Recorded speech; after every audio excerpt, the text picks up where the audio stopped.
Brett, you or Mark going to run with this one? Yeah. Okay, I'll just turn the time over to you guys then. So as you know, one thing that I really wanted to do was work on some communicating better with the citizens, right?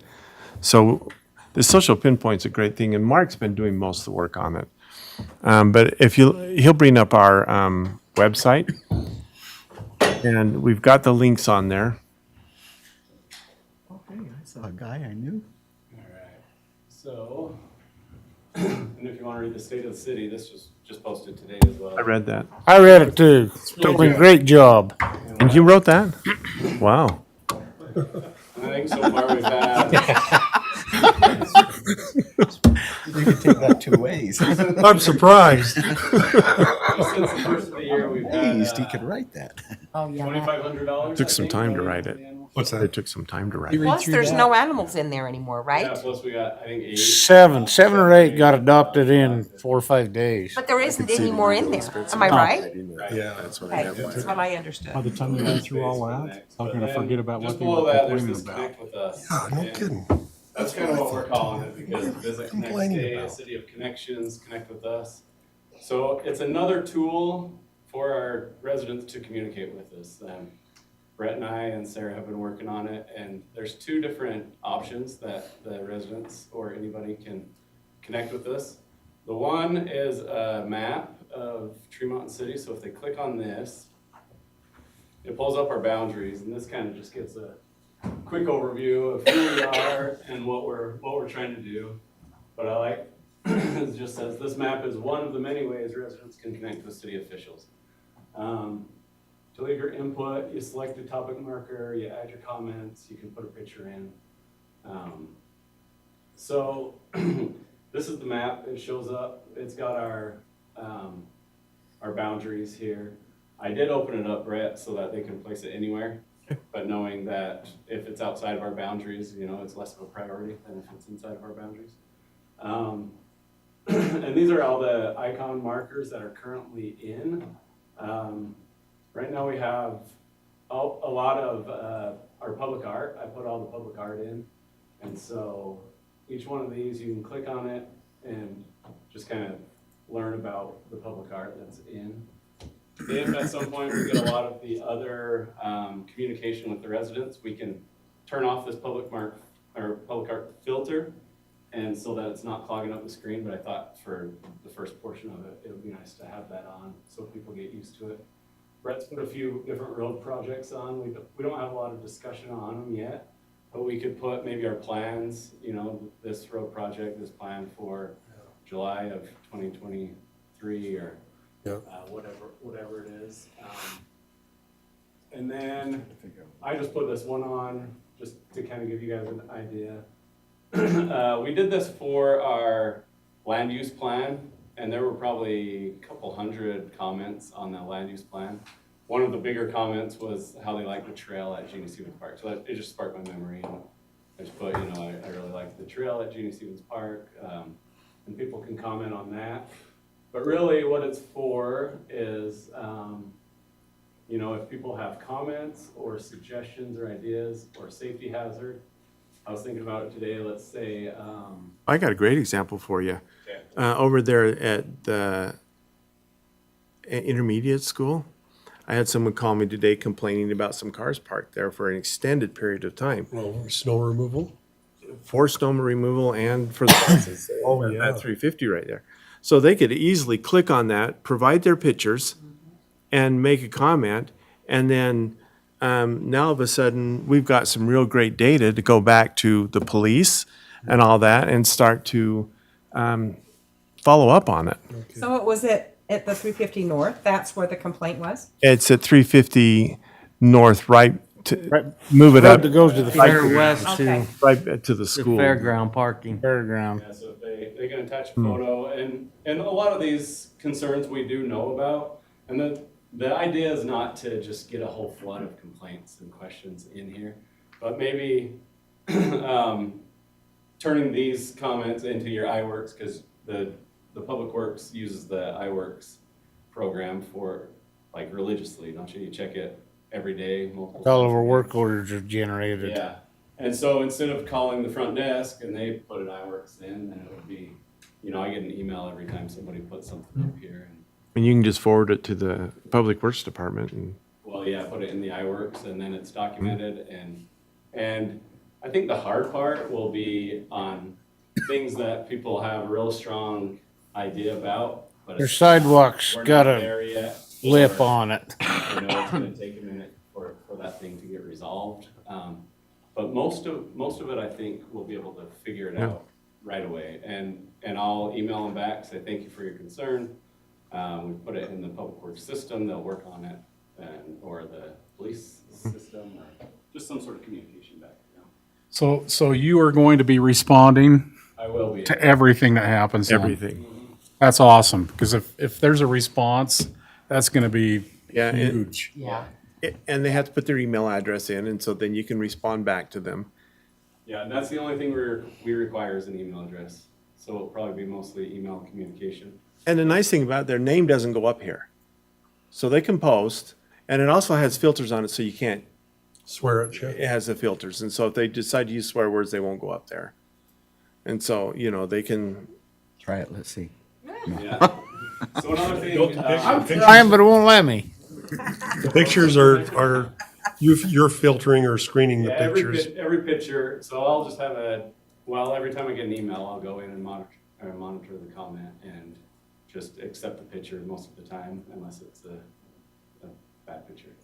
So, yeah, and I think Brett and Sarah are both on the email chain as well, so we have backup Good. if I'm on vacation.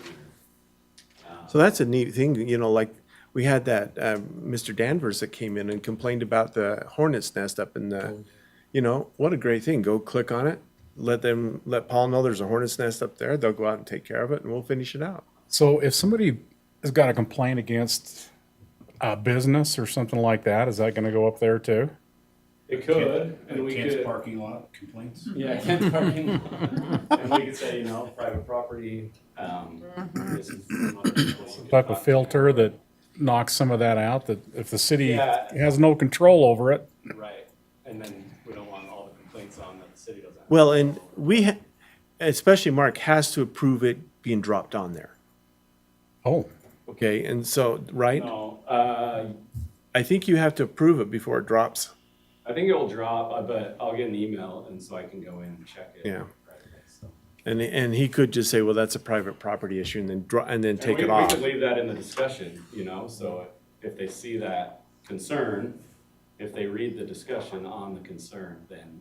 like the parking stalls are too tight at Kent's. Yeah. Are you gonna get that on there? Well, they can put it on there, but all we can do is comment back and say, there's nothing we can do about it. But you can delete that off.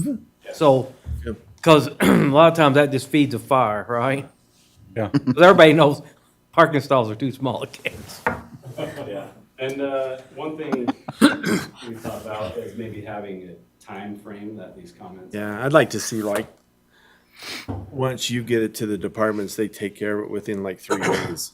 Can't do it. But then do we delete it right away, or do we keep comments? Brett, you can't do them all in 3 days, Well, whatever you guys think, I don't know. you know? Well, if it's Well- sidewalk or something like that, sometimes Oh, it yeah. takes multiple. Yeah. Right. You have to get Have a to- state permit, but we can at least answer back and say it's in the works and Or maybe. give Estimated. estimated completion And date. maybe the workflow is that you'll respond back to them within 3 days on a fix of some kind of answer, which would be sufficient, right? But like this one issue I was talking about is more ordinance and police. So that would go to them and then hopefully the police chief or someone would get back to this person saying, we're looking into it and, you know. I think Dave Nance once went and had them all towed that didn't get moved. Yeah. We've It's given about that notification time again, just so you know. until then. And I'm sure the public works would love that as well. Well, I just know, I extend it because you got one lane down there right now, of this morning anyway. I don't know if it's got better during the day, but there was just one lane that you could get down through there. So I can understand someone's complaint, especially if it's a bus driver. Because those buses are wide. So one other thing we would like, or what we're going to put on is the next time we make signs for each park, we'll put a QR code that goes right to this URL. and it says, have any comments or hazards that you would like to report. You just take a picture with the QR code, goes right to your phone. You can do it right from your phone as well. And I think that would be, like I said, just another way that citizens can report it. If it's an emergency, obviously we want to call dispatch. And I wonder if we need to have some kind of disclaimer somewhere on here that says, if it is an emergency, Kind of like call the, 911. don't call the doctor's office or you need Yeah. 911. Yeah. This is monitor Yeah, on a. Yeah. this is not for, yeah, I don't know. So. Let's see. So that's going to be a real valuable tool for people that want to get on the city and look around. You know, they have something they want to report in a located area, that would be great. One thing we've sort of learned with working through Rushford a little bit is that people, you know, you think, well, we say it once and maybe they should just know it. This is probably one of those things we have to just keep reminding people that this is that it's here and this is what it's used for, and just, you know, the more times we can say it, the better. Because it's I think it's just a great tool that we can use to. I wonder if we don't have an agenda item on our city council meetings that maybe SharePoint or something like that, where we refer to this regularly so that when citizens, you know, get on it and look at it and all that, they realize that we are looking at it, and Being just an agenda item kind of down below where yeah, we talk about. SharePoint comments or something like Yeah, that. And then yeah. if there was something that Mark or someone thought that really should have been brought forward, we could then bring that forward in that agenda item. Something to think about. Is this something that we should put on, you know, how you get your water bill? Is this something that should be added to the water bill in that this is available to you? This is new on your Yeah, website? We can put it there. Zach just put it in the newsletter. I don't know if you guys are on the newsletter email list, but he put it there. Sarah was talking about pumping it out in the social media this Yeah. week. Yeah, Trying to- Yeah, that QR code could be on the news, in the water bill, Yeah. you know, and then they just take a picture of it and takes them right to it. Yeah, yeah, we can do that. Help you get it. And the Connect with Us just follows the whole branding thing. So it really works out well. I like it. it's really nice. And then there's also a message board, almost like sticky notes. Brett, I'll let you take this one. This is one where, and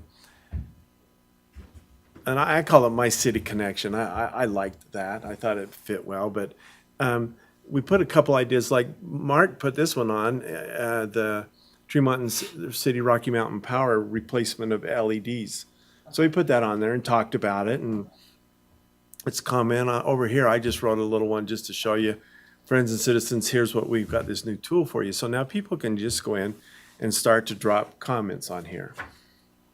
This is more for discussions, and if you scroll up just a little bit, these are they can ideas, make comments, issues, hazards. It gives them just a format to talk, and yeah, I hope it doesn't become a complaint board, but it may. I don't know. I'd rather it go here than I think Facebook. Yeah, Oh, yeah. a lot more Because useful we here. can follow it up here, and we can filter the And you'll be comments. looking at this, Mark It's the same thing. and Sarah? Good. This is a good move. I like it. And if we ever have like any projects, like I said, we did it for land use.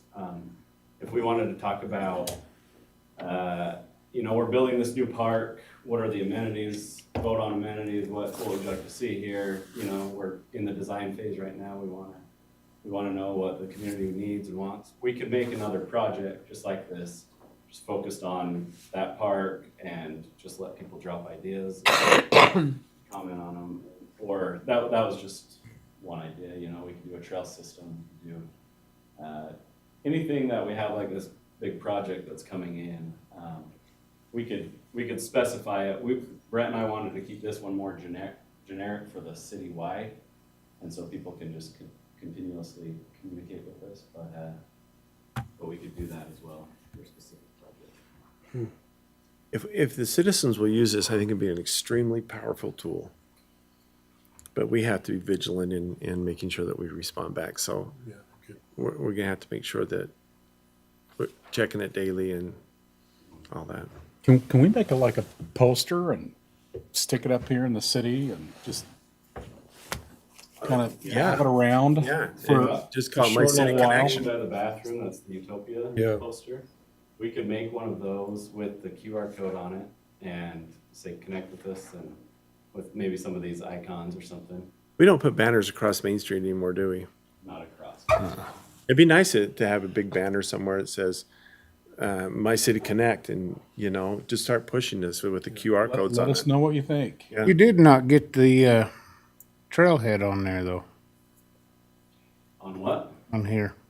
Oh, there's no, I just did public art on there. Oh, So I also have a couple other buttons that we could put like restaurants on for like visitors coming and want to know what, we could take a picture of everybody's menu and put it on there. Or All the parks. all the parks are there, but the walking trail park's not. But that's okay. I'm good. Well, you know what? Well, the base map, Wes, get on there and put a comment and tell him to put I it don't in know how there. to put. I'm not. yeah, there you go. That's There you go. right. This is your big opportunity, Wes. This is it. Won't let me. I'll let you. I am clicking on it. Pull it down and then. Oh, wait a minute. Flagged you from day one. They flag Wes. Where the park is, though. Let me get here. At the beginning of that, that's how they, Yeah. okay. Really, the park's about right over here. What do you guys think? Think that'd be good? I think it's Yeah, I love it. fabulous. Nice. Great idea.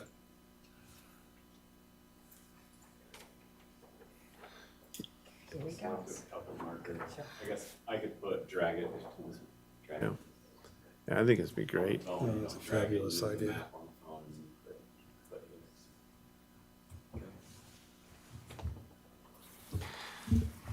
I think I'll put that comment. Is there a way to put secondary water on there?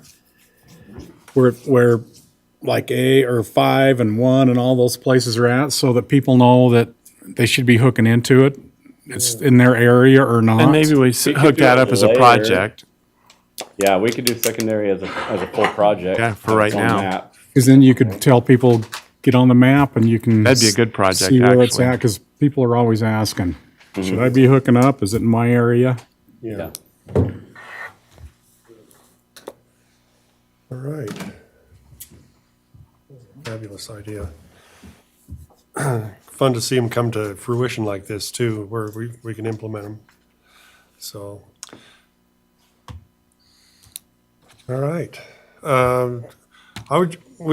Here a couple of months ago, we had this opportunity to apply for a grant. Eden Johnson, who works with the state, approached me and said, you guys, your city ought to apply for this Rural Communities Opportunity Grant. And so we did, and we didn't know quite what to, I'm not sure we knew exactly what we would do with it, but we came up with this idea of redoing Midland Square. What we learned is that from the farmers market particularly is that when we were having those farmers markets, what was happening were the neighboring merchants and everything were saying, well, gosh, we're seeing more traffic flow and everything else during those days. And one person came to Sarah, and they were just driving through town. They weren't even from around here or anything. They're just driving through town, and all this was going on.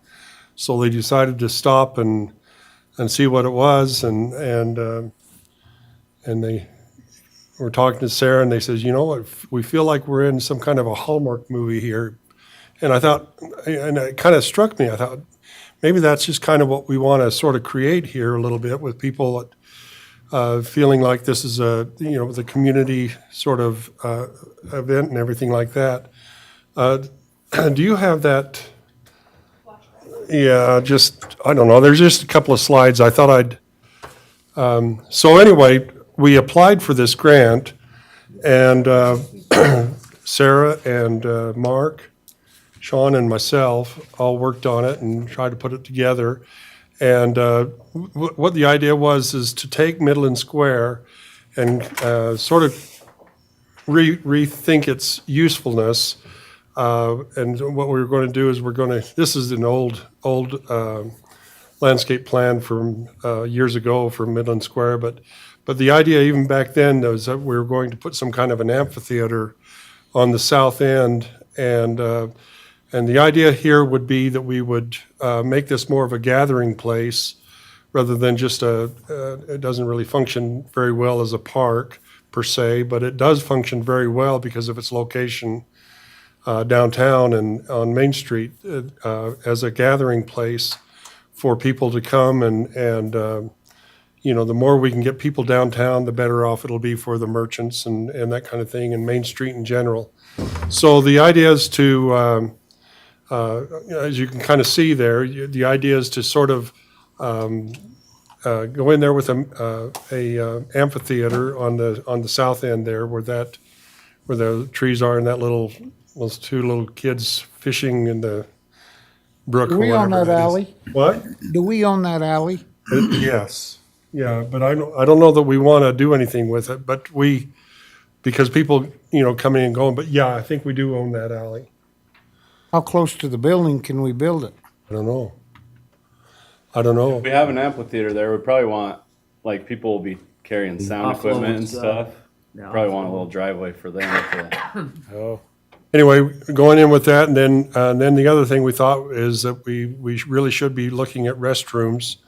And then, because we have all these vendors and everything coming, we thought it would really enhance the square if we could have power pedestals kind of located all the way around the periphery of the park and that kind of thing. And with doing all of that, we I think there's the grant we applied for was about $407,000. And just the other day, we got a call from Eden and her crew. And we thought, oh gee, here we go. And but they said, we're going to give you that grant. We're going to not only do it for you, but we're going to give you the full amount. So we got $407,000 to sort of remake the square there and make it more of a, like I said, more of a gathering place and more of a place where we can, Is do that. is this something we have to match or something? No. Well, yeah. It is. There is a match. There is a small match that. 30%. Yeah. So there's 170. 70,000, something? I seen that 170. somewhere. What will this cost us? Well, here, go on a couple of slides. The next one. There's the budget. Okay. Right there. And so, we're at 407,000, and then, I guess part of this could be, for example, the restrooms and everything, and there's a fair piece there and that kind of thing. There's going to be some landscaping.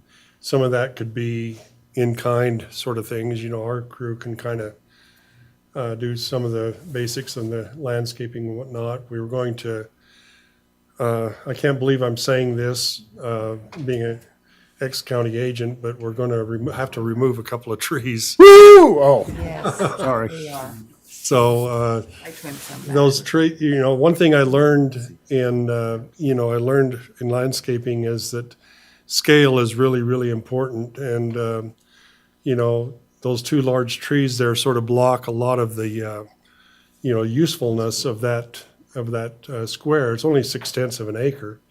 And by sort of eliminating a couple of trees there and maybe doing some pruning and whatnot, we can open that square up to where it's, it'll better for everything.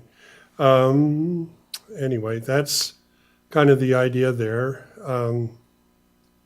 I think part of the, Mark, part of the reopening the budget has to do with some of this too.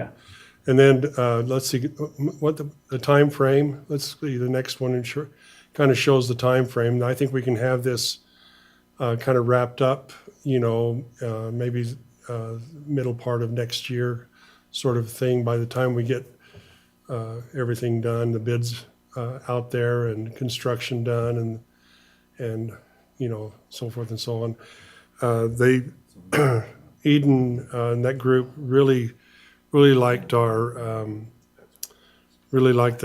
application, and I remember we had to get a letter of recommendation from the county commissioners, and they were going to do something, and they says, oh, no, let's just focus on this one. So they threw their full support behind doing this as well, and that kind of thing. I just wanted to, thank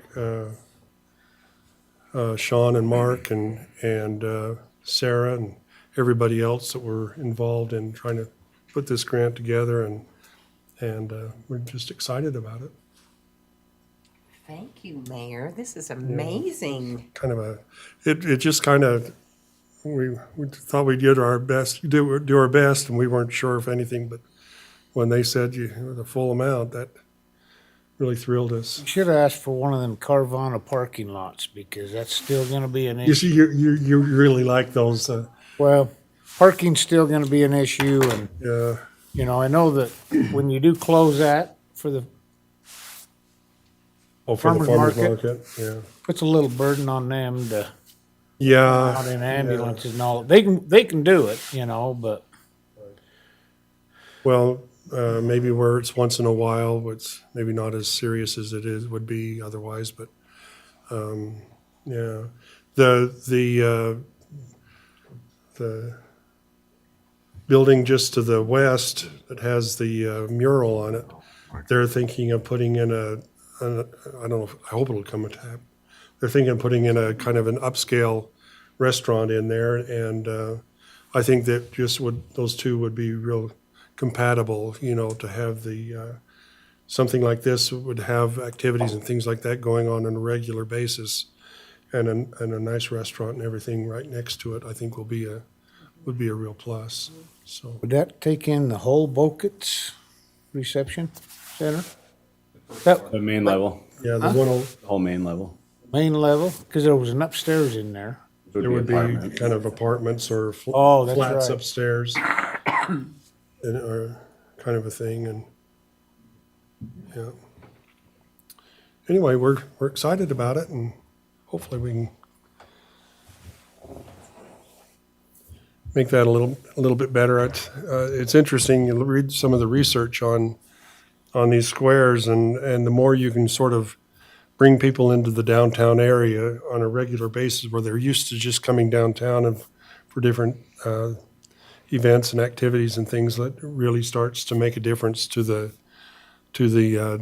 actual downtown area, the Main Street area, and that kind of thing. And I think you're going to see some things really happening. I think this is one of those situations where if you can start bringing them in, then it'll be natural for businesses to start, if they see an opportunity to make money at it, they'll be along. The businesses will come. So, anyway, that's that. Should we take a few minutes and just kind of review the agenda for tonight? I guess we'll do the citizenship awards first thing. Can we move Jeff up to right to the top? Oh, yeah, instead of sure, to the- absolutely. So So we'll take Jeff from, he was which one? he's E, E. wanna Can we move move him him up? right to, right after the financial statements, maybe? yeah, So he would move to C. Would you do that? Would you make that yeah, motion? yeah, but I'd like to do that because then have to sit here and listen if he doesn't want to.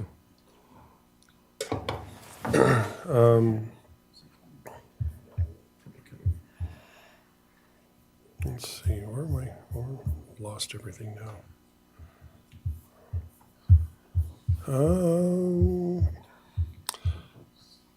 Are there any items or anything on there? Okay, so we're going to, we're not going to do the public hearing on the CDBG grant. Say that very fast. We're going to postpone that. So Sean, my understanding is that we can just post this, we can post it for another one, but it doesn't have to be a council meeting. It could be just, we can just have a special meeting for a public hearing. Is that how you understand it as well? Just based on kind of what you've explained to me. So we. Because that, Brian, yeah, so we can just put one together. Maybe we better just plan on that right away. So how long do they need to be posted? It has to be advertised in the newspaper for 7 7 days. days. In order to get it in on Wednesday, I have to have it done by the Thursday. Can it be like the Bear River News and that kind of thing, or does it have to be It has to be in a newspaper in the first day. I'm guessing with how picky they are on work, that's probably very. Yeah. It would have to be the You can find out about that then. So we only have till the end of the month, I guess, to get this in there. The idea is that we need to do this public hearing, and then people would give suggestions on ideas that they would like to see us use that funding for and that kind of thing, so. And this is the funding you were just talking about? This is another one, yeah. This is for projects that benefit low to moderate income households. And right now, Tremont City as a community qualifies for that low to moderate income threshold. So it can be a project that benefits the community, which in the past we've kind of limited to the senior center or the food pantry because those are presumed low to moderate income. Okay. Public hearing, Mayor, so A and B, items A and B. No, okay, so B, we are, let's see, A. So B, we will be doing. B, we'll go ahead, and that's the implementation, the budget itself, that we do have to have a public hearing on that. So we're just not going to have the public hearing on the CDBG grant tonight because we didn't get it worded right. It's my mistake on that one, so.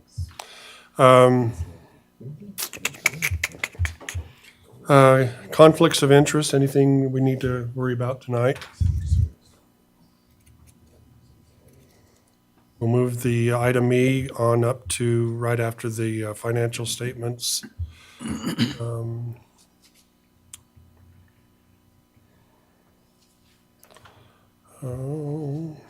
trying to think, just trying to go through here. Council, do you have anything, any concerns or questions or anything with the minutes or any of the agenda items other than the one we're going to move? Could you tell me could you tell me a little bit about the Bear River Valley Hospital, police services? Can you tell me a little bit about that? Yeah, you want me to go into that? Well, do we have time? Yeah, we've got a few minutes. Yeah, are we talking about how they're going to contract police services for security? Well, it just says here, it's just a report that maybe it's okay for you to just give it when you give it. I just don't know that much about it. That's what it is, Dustin. That the conversation, just the follow up, because we've been talking to you previously about the conversations we've been having with the hospital administrator. So Dustin had another one, and I think he's just going to have asked him to give an update on sort of how that conversation played out and where we're at. Yeah, I'm happy to do it now or whenever you want. They're just filling out. Let's wait because it's for the public if someone shows up. Well, we're just we got a little time here. I wanted to give a little shout out to the police department for a puppy project here that we've got going on. They approached us here a couple of weeks ago and said, we got this idea you had a bunch of those puppies that were brought in, that had a litter of pups brought in and wondered what to do with them. And so they came up with this idea to start an adoption program. And it's been a hit. It's been a real hit and been received very well by the public. So just wanted to kind of tip our hat to you guys and for the efforts that you put into that. And Dustin gave me a tour of the puppy palace the other day, and so it was kind of fun to go in there and look around, and they had it cleaned up and looking real good, and yeah, it was great. And It's cleaner today than it was then. He's been down there all day. Yeah, you've been down there all day? Yeah, it's definitely a lot of work. Wes knows, I see him there all the time, and we have our first 2 volunteers right here. Yeah, there you go. It's gonna be a work in progress, but yeah, the public's very supportive and it's come along well. Good. And the Christmas give back program was very well received, and I think $3,000 Yeah, you're able to collect, and three or four or five. How many families did you? I believe we ended up doing 5. 5 families. Yeah, Oh, good. That's good. yeah, it's good. Well, all right. I guess let's take a little break for everybody and meet back here at 7 o'clock. I'll help you with that planning.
Yeah, I'll just, when that ordinance comes up.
started. I'd like to welcome you out. Oh, boy.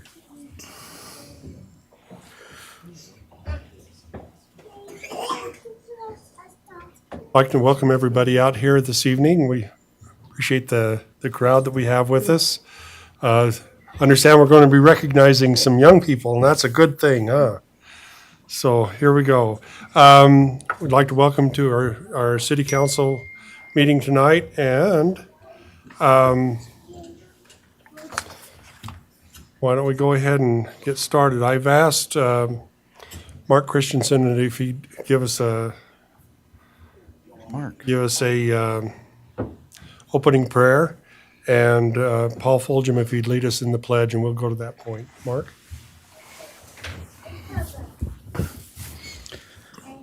Our dear Heavenly Father, as we gather here together at City Council meeting, we are grateful for the community that we live in. We're grateful for the citizens of this town and for those elected officials, and we ask that Thou lead and guide their decisions tonight, that we can meet in peace and get a lot accomplished. And we are grateful for all these children who are here who have shown that they are excelling in their classroom, and bless them to remember this night and that it will help them. And we say these things and do it in the name of Jesus Christ. Amen. Amen.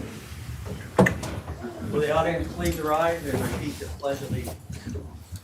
I pledge allegiance to the flag of the United States of America and to the republic for which it stands, one nation, under God, indivisible, with liberty and justice for all.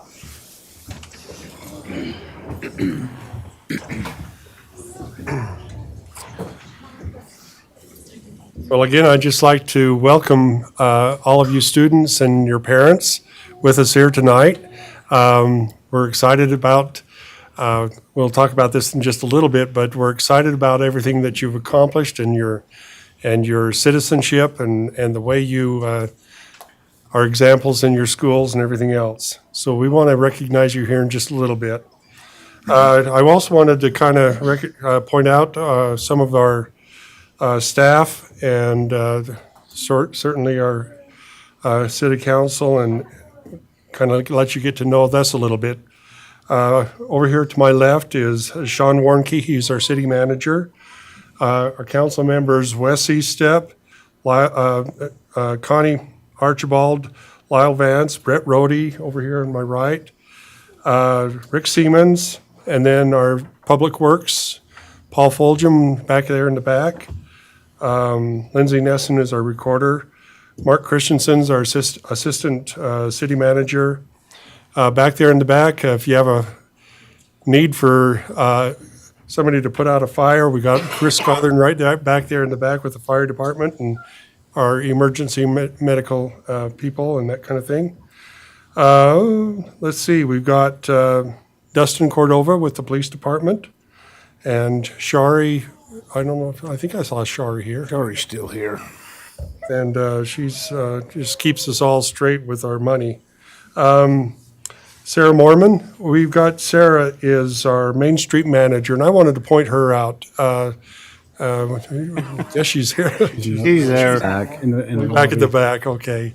There she is. I just wanted to point her out. She's doing a great job on Main Street. I think if you saw some of the things, some of the changes happening on Main Street, you can kind of point to her.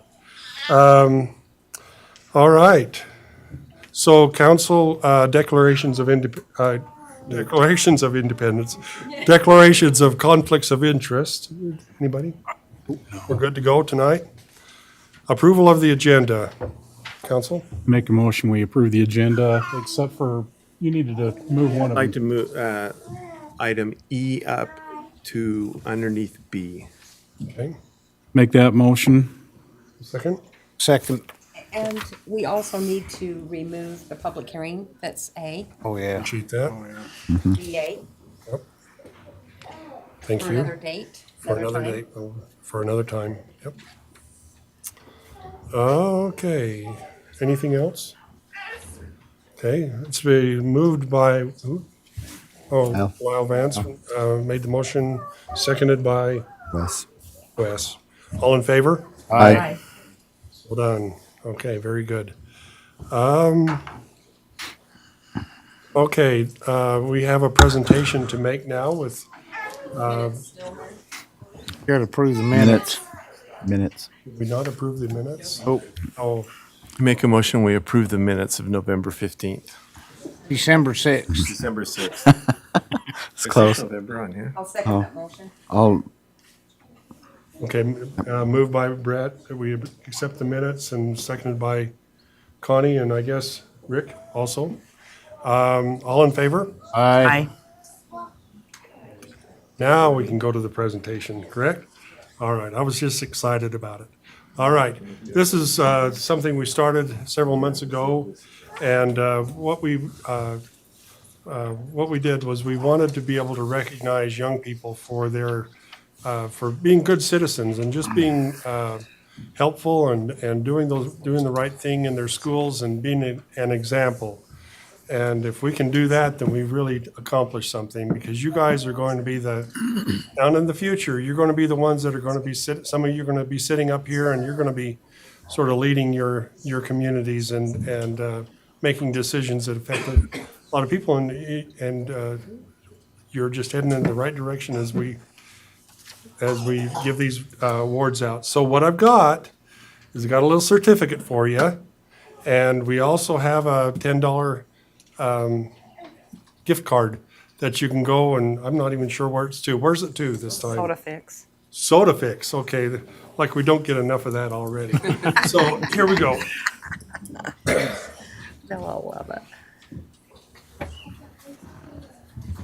Mayor, do you want to call on the principals to come up if they're here? I know that Principal Dunham is here. Yeah, here, if we've got the principal, we've got the three schools. We got North Park and McKinley and Alice C. Harris. Anybody else There here? we go. Would you like to have these out? Yeah. Okay, I'll just call your name and then you come up and we'll give you this certificate. We're also going to give you a little gift card. All right, Axton Jukes. You hear Axton? His is big. All right, Huntley Euler. Oh. No, he needs to come up here. We're not gonna let you off the hook that easy. Why don't you just come over here for a minute? Madison Strong. Doesn't he look sharp? He said,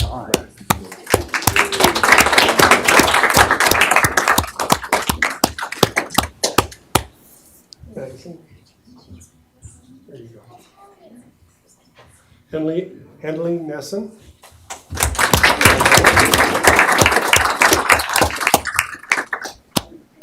Henley's from North Park School. You guys were both from North Park. Thank you. Okay. Gavin Palmer.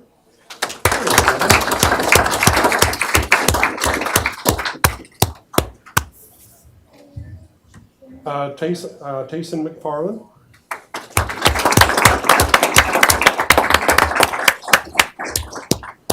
Very good. Kristen Sechrist. Oh. We'll make sure Kristen, let's see, he's at Alice C. Harris. So, Brazen Page.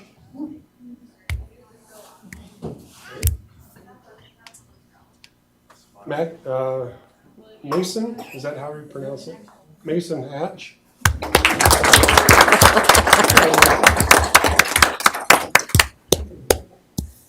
Bryce Munns.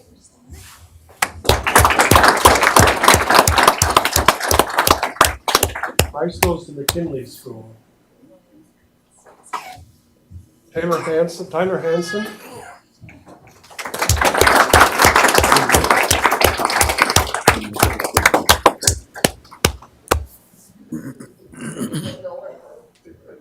Easton Hidalgo. There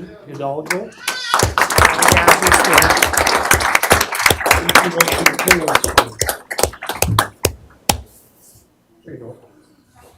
Kenley Taylor.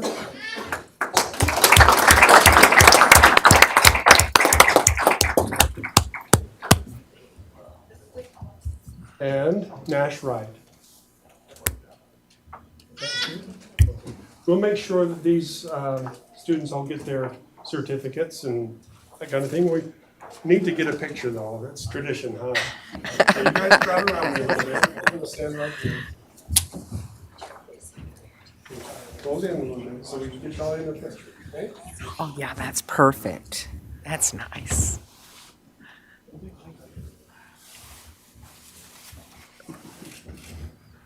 That's so good.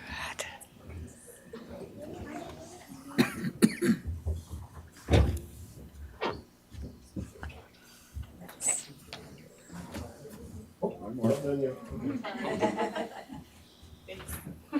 Thank you. Good job, kids. Yay!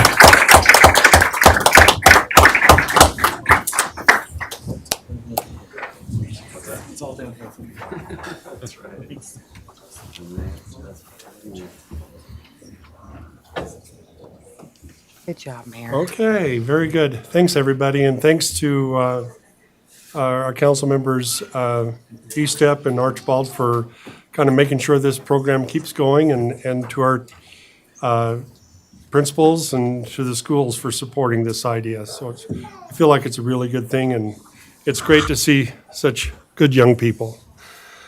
All right, public comments. This is your opportunity to address the city council regarding your concerns as everybody walks out. Yep. Maybe it's a good sign.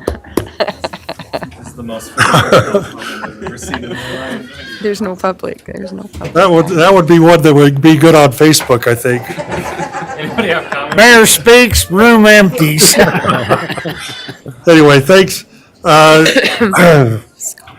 What we appreciate you doing is if you want to do a public comment, that you keep your comments concise, and we want to hear what you have to say, but sometimes we hear it 4 or 5 times in the same.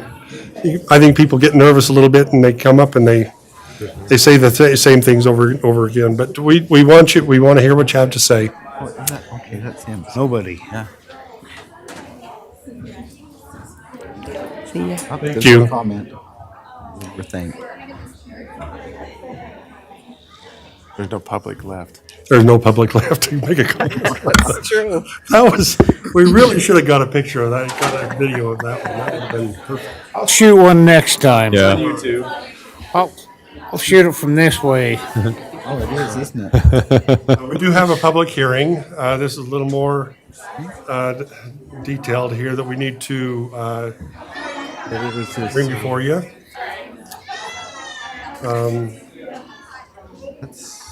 That's right, and then you can budget.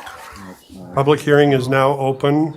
We're going to be amending the Tremont City annual implementation budget for the years of 2022 to 2023.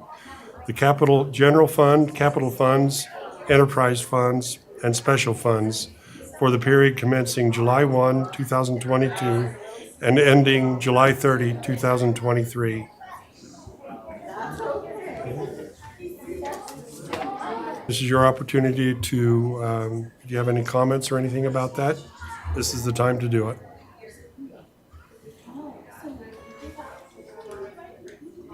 Okay, public hearing is closed. New council business. Discussion and consideration of approving the November warrant register, council. Mayor, I'd make a motion that we approve the November warrant register. I'll second. Moved by Wes and seconded by Rick. No. All in favor? Aye. Motion passes. Discussion and consideration of approving the November financial statements, council. Any questions on that? I'll make a motion that we approve the November warrant register. No, we're on Financial. financial. Oh, financial statement, sorry. Okay, been moved by Connie, second, I'll second it. seconded by Wes. All in favor? Aye. Discussion and consideration of, let's see if I can get this right. We're moving E up. Jeff? Hi. Okay, there we go. Now we've met. Yeah. Okay. So can I take this? Absolutely. Okay, so make sure we get his name spelled right for Seedall. Seedall.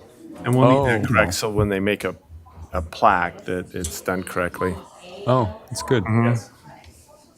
Sorry. So this is Jeff.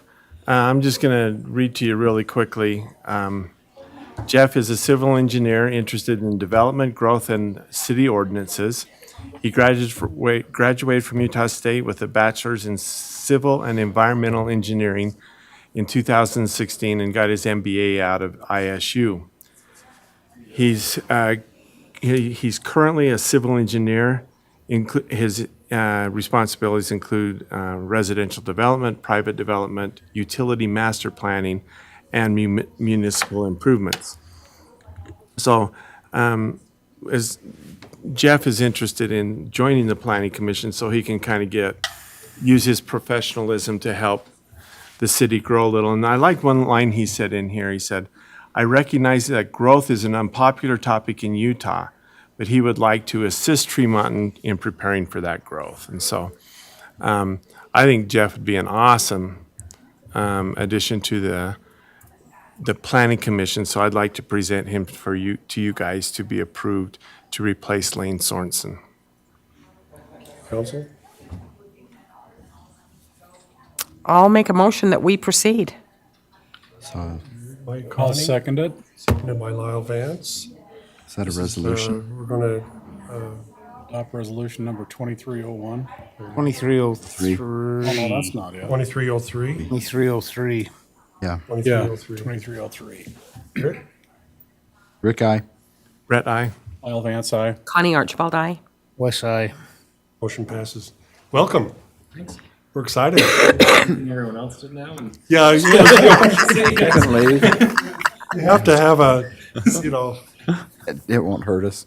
well, it kind of did, really. Does anyone have any? No, okay. Anybody have any comments? As they We're walk used to it. All right. Discussion and consideration of adopting resolution number 23-02, approving One. Tremont City's project list for the calendar year 2023 for the Box Elder County Local Transportation Corridor Preservation Fund. Sean, do you want to? Yeah.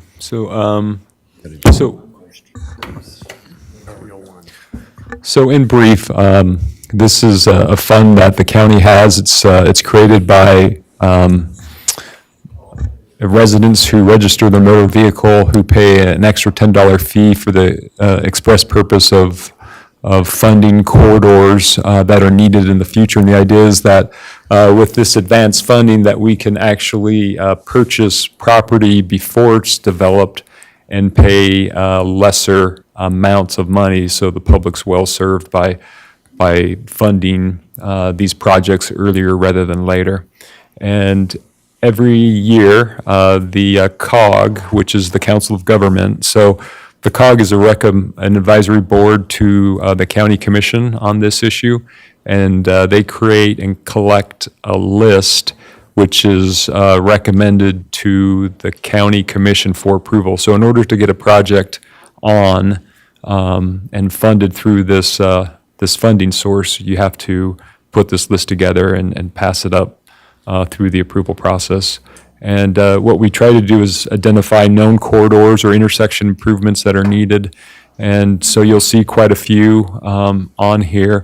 The newest one that I would bring your attention to that we're working on, conceptually, and it's helpful for us because then we can work with property owners and let them know and work before, again, they make improvements to the property. So 1000 North, 1000 West, it's an intersection that's getting busier. Right now, there's a turn lane and a shared through and a right turn lane. If you go to project, let me see, Lindsay, I think I want to say it's 8 or 9.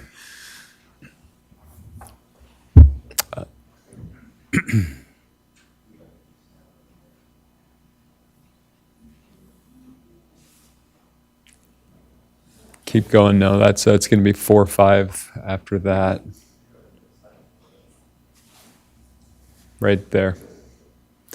So we're working with property owners, or at least the engineer is working on getting the survey that's needed for not only the right-of-way, but utilities, because those will move. And so, for example, T&M, was talking to me about the landscaping there that they're wanting to put in.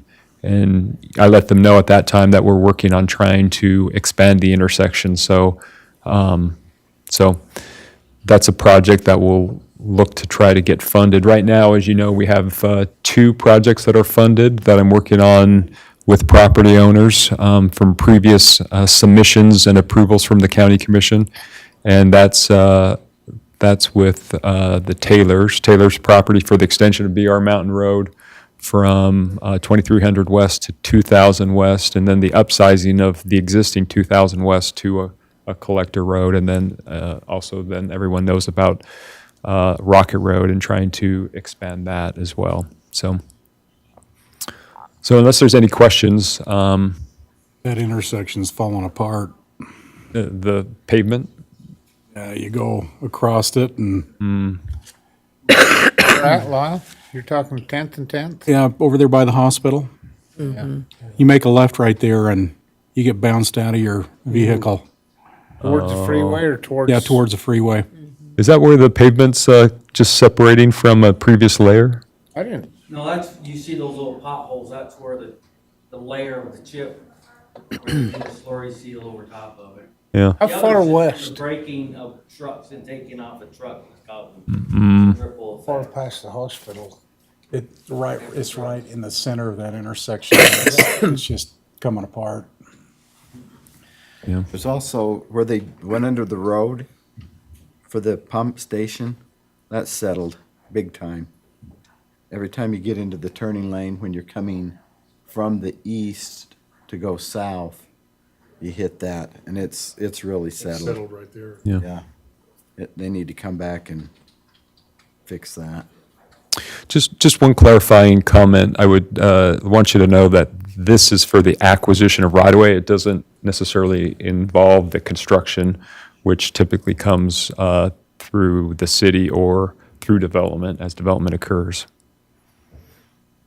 Well, I'm glad that we're doing this corridor preservation and identifying all these places all the way through town. I think it's going to help us. I would like to make a motion to adopt resolution number 23-2. 3. 2. Oh, 2, yeah. 2. Oh, I'm all mixed up tonight. I'll second. Been moved by Lyle Vance and seconded by Rick.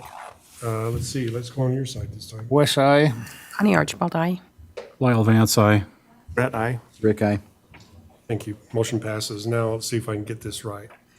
Discussion and consideration of adopting resolution number 23-01, ratifying the Archibald Estates Plat M subdivision development agreement. Sean? As you know, with each subdivision approval, there's a development agreement that formalizes all the requirements. One that I would draw your attention to on this subdivision is the dedication of property for a pump station for secondary water, and that's been done on the plat. And you can just, roll through. I'm not sure I'm going to go through all of these. There's a lot of similar ones that have been consistent with each plat that's been recorded. I would mention to you that this is the last plat, if I'm thinking clearly, in this development. So I think this finishes it out. So we reconciled the water, secondary water. You might remember that we purchased quite a bit of their excess secondary water, and we were monitoring the actual dedication that was needed with each plat to make sure that our estimated acquisition was what we paid for, and that they dedicated the appropriate amount otherwise. So I think everything's in final order, and it already has been recorded. This agreement has too, and we only withhold the recording unless there's something unusual that requires your approval ahead of. So unless there's any questions. That'll finish that out, won't it? That Archibald Estates, that'll completely build out when that gets put in. It will. This will take it back to standards. Is that what we're saying? This fills out the corner. It's really at the corner of 1,000 and 1,000, right Oh, where just that it's the corner. townhome. If you scroll down a little further, you can see the plat, and that might help you Look close. get some context.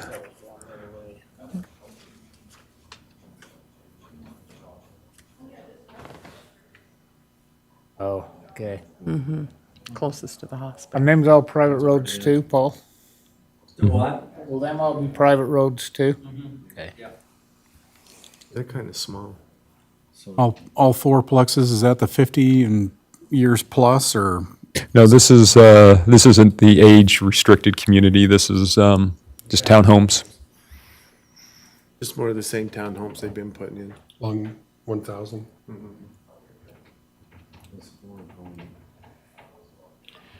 Okay, council.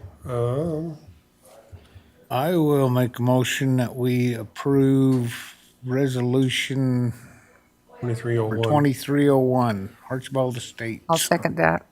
Moved by Wes and seconded by Connie. Let's see, Rick? Rick, aye. Brett, aye. Lyle Vance, aye. Connie Archibald, aye. West Eye. Motion passes. Thank you.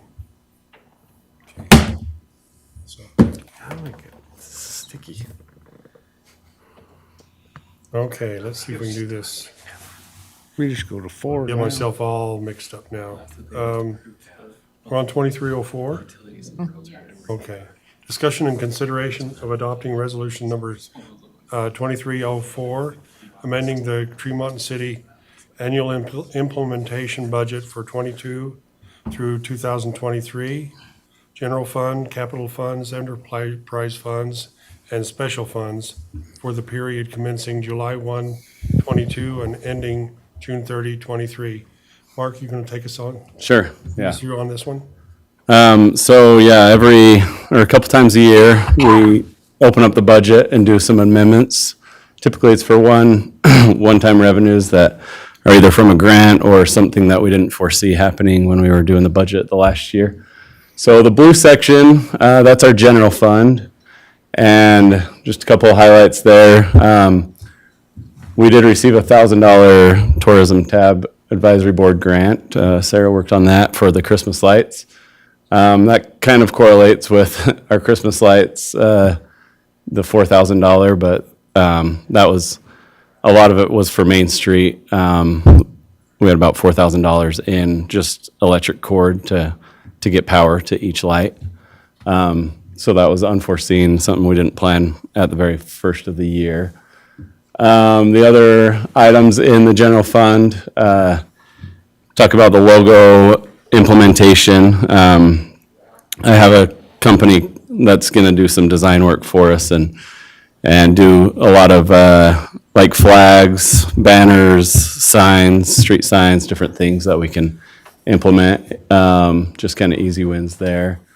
And then computer software, we're working with this ClearGov. They gave us a demo. And what it will do is it'll allow the council to have a lot more interactive forms and interactive graphs and charts that we hope will help. If you have any questions about it, there's a few cities that have it implemented and we can walk through it, and it really does make a huge difference. So if we can get our budget to the point where some of these cities are, then it really helps clarify the budgeting process for you.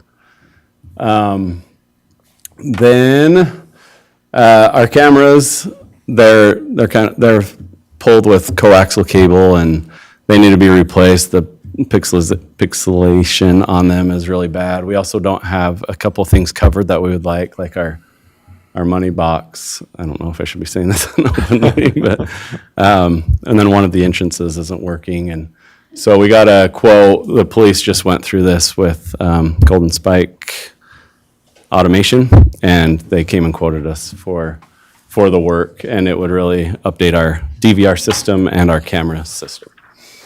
And then there's the police radios, and that also correlates with the red portion, the fire and EMS. The fire department, the ambulances, and the police cruisers all need updating on their radios because the county is going to a new system, and so our radios wouldn't work currently with it. Chris probably has more information than I do on this, but from what I understand, it's like our portion of it would be $150 or $60,000. No, it's more like the city would be responsible for 60, it's like 60 grand. Yeah, so sorry, yeah, that's what I meant. Like, how much would it be if they weren't giving us a grant for? Oh, was it $500,000? If you were to pay regular cost.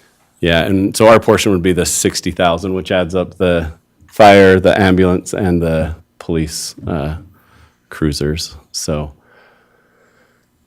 and then Christmas lights. So that's the general fund. The food pantry, they received. They asked for a certain amount of reimbursement from the state, or a grant from the state. They didn't receive it all at the first of the year, but the state came back and said, hey, we have extra funds, we're gonna give it all to you. So that's theirs. And they'll buy more food with it, more perishable foods like milks and meats and cheeses that they can give out in their boxes as well. Then we go to the water fund. Our actuals coming in from our secondary base are higher than we initially budgeted for. And so I correlated that with that water rate study that we talked about, the Zions Bank doing the water rate study for us to offset that cost.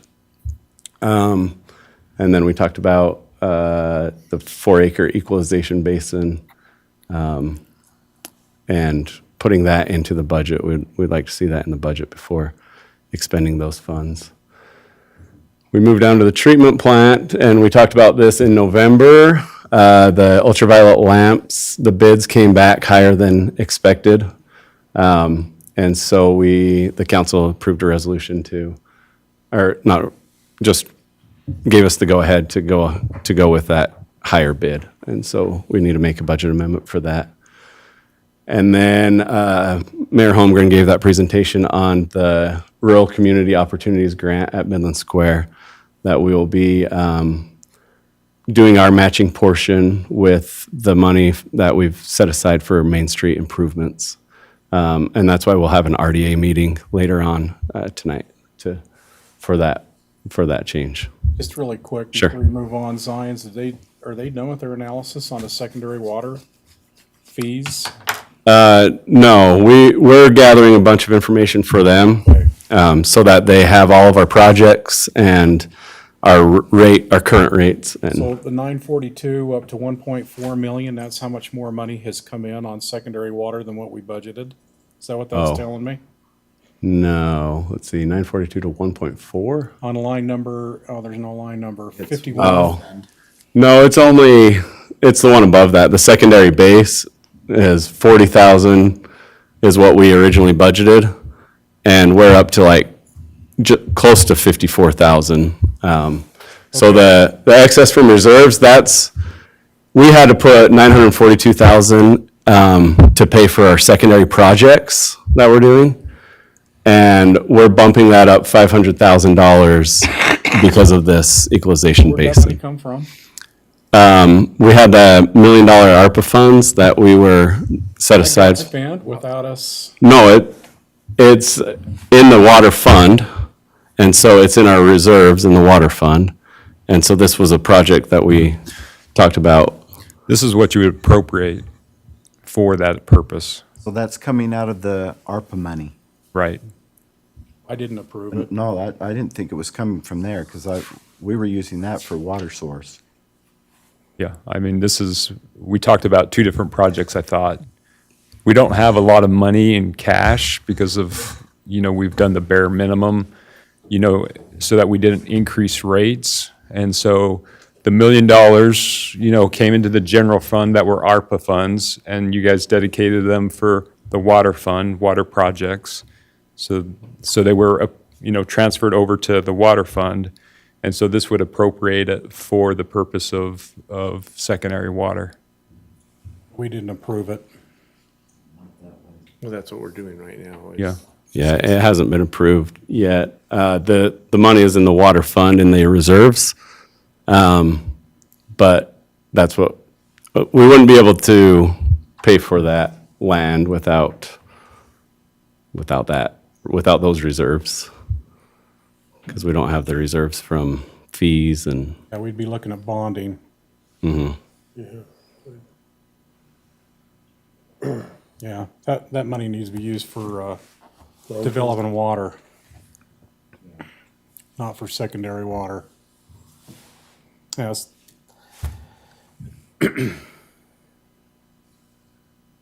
That's what I thought it was going for, was water. It was actually a water source.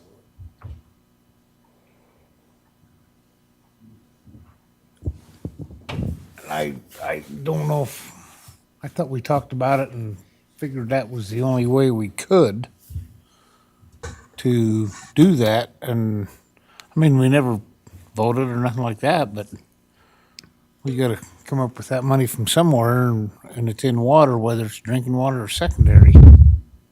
Yeah, but that's the money coming from the government. It's for the future of our kids and everything, and that's what I thought we were gonna push and go for, is getting a water source with that money. But now, if the Deweyville deal works, we don't need that. they're always gonna need water. Well, we're always gonna need water, but are we gonna go buy some? That's what that money was That was- earmarked yeah. for in my mind, For a well, or is that, Yeah, I'm just trying to developing- understand what you're thinking. developing more water. What was your, Paul, on your, to recharge that up there? You said that cost how much to pipe that up there and get that working? Our engineer's estimate's like $400,000 by the time we do the pump station, the pipe, to get it to our existing and then retrofit the well. But didn't you say that the engineer was kind of wanting us to build an actual Well, facility? we have different ideas on what the pump station needs to be. And so that portion of it will lower down in cost, but that was his overall worst-case scenario estimate that we did when we were filling out that grant. The submersible, The CDBG grant. what Paul's kind of thinking of is, instead of this facility that would be by the tank, just putting in a submersible pump Lift right out of the tank. and lift it right out of the tank, which would save considerable amount of money by doing just that one process. Other than that, it's some retrofitting and so forth, but it's not a really, it's just reversing the flow of flow of water from, the springs on up into the aquifer. So we would use that, part of that million to pay for that project. Well, we're trying to get the CDBG grant that the hearing was postponed to help pay for that. That's what that was gonna be used for. And if that doesn't do it, we have to go to another source, which would be most likely the ARPA funds.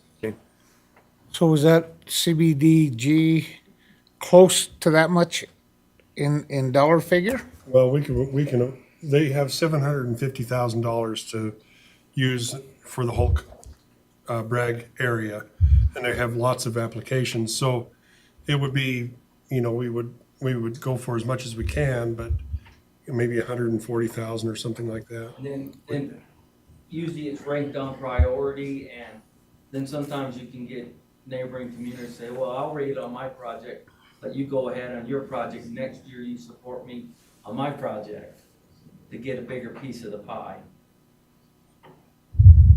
But you gotta go through this here public hearing process before you can even submit it all to make sure the community's behind you, before you can submit the application into Bragg for the money. Well, and I would also just say the hearings, are meant to gather ideas too. So it's not a foregone conclusion that that's the project, but that's been one that we've identified as one that's beneficial. Sean, if, just kind of a question here, on River's Edge, if that were to actually start, if they were starting, try to get that started again, how will that secondary water impact the canal system, and are we going to be running into a problem there at all, or? Yeah. Am I making sense on that? I'm just are. wondering if we start River's Edge, is that going to sort of, that secondary water going to cause an issue with this canal company? Yeah, so the canal company won't approve another pump, or approve a pump on the East Canal without there being equalization basin. And so, as you know, within the agreement with River's Edge, they're required with the first phase to install the pump and to extend all the lines, upsizing the lines so that, we can connect from River's Edge and push it further into Holmgren East and Friedal Heights and over in Garfield Estates. I would also just let you know, and I have been having conversations with River's Edge, and they're working on dedicating the land that they need, or that we need for the pump station and also for the easements. But with the approval or with the purchase of the property, we would amend the impact fee, and then that would be an expense that would be reimbursed over time to the water fund for other projects. You're talking about the 500,000. But for us to put secondary in on that new subdivision up there, we're going to need to bond for it, right? Right. And so can't that pond be put in as part of that same bond? Well, a little bit of the issue is the timing, because you have a property owner who's submitted an application for development within the county for the site that we need for the equalization basin. So can we get $514,000 more out of the bond and replace that ARPA funding? I think we could. I mean, that's a good point, Brett. I You think see what I could mean? And be- then that way, we still got the funds in there. We're just borrowing it for the time. Yeah, it's a little bit of a cash flow issue. Right. Potentially, and future decisions, obviously, if you bond or impact fees. But it is a little bit of an issue of cash flow. So the 500,000 we need to purchase the land, we still need to build the holding pond out there where we're buying this land for this 500,000. We still need to build the holding pond down on the south end of Tremont. So.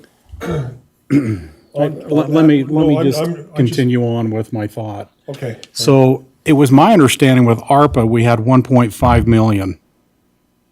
1 million, not even quite 1 million. I think it was like 990. I thought it was just 1.3 million. I think that was the first one, wasn't it? There was one that was given to us, and then the main one. It came in about 1.3 million.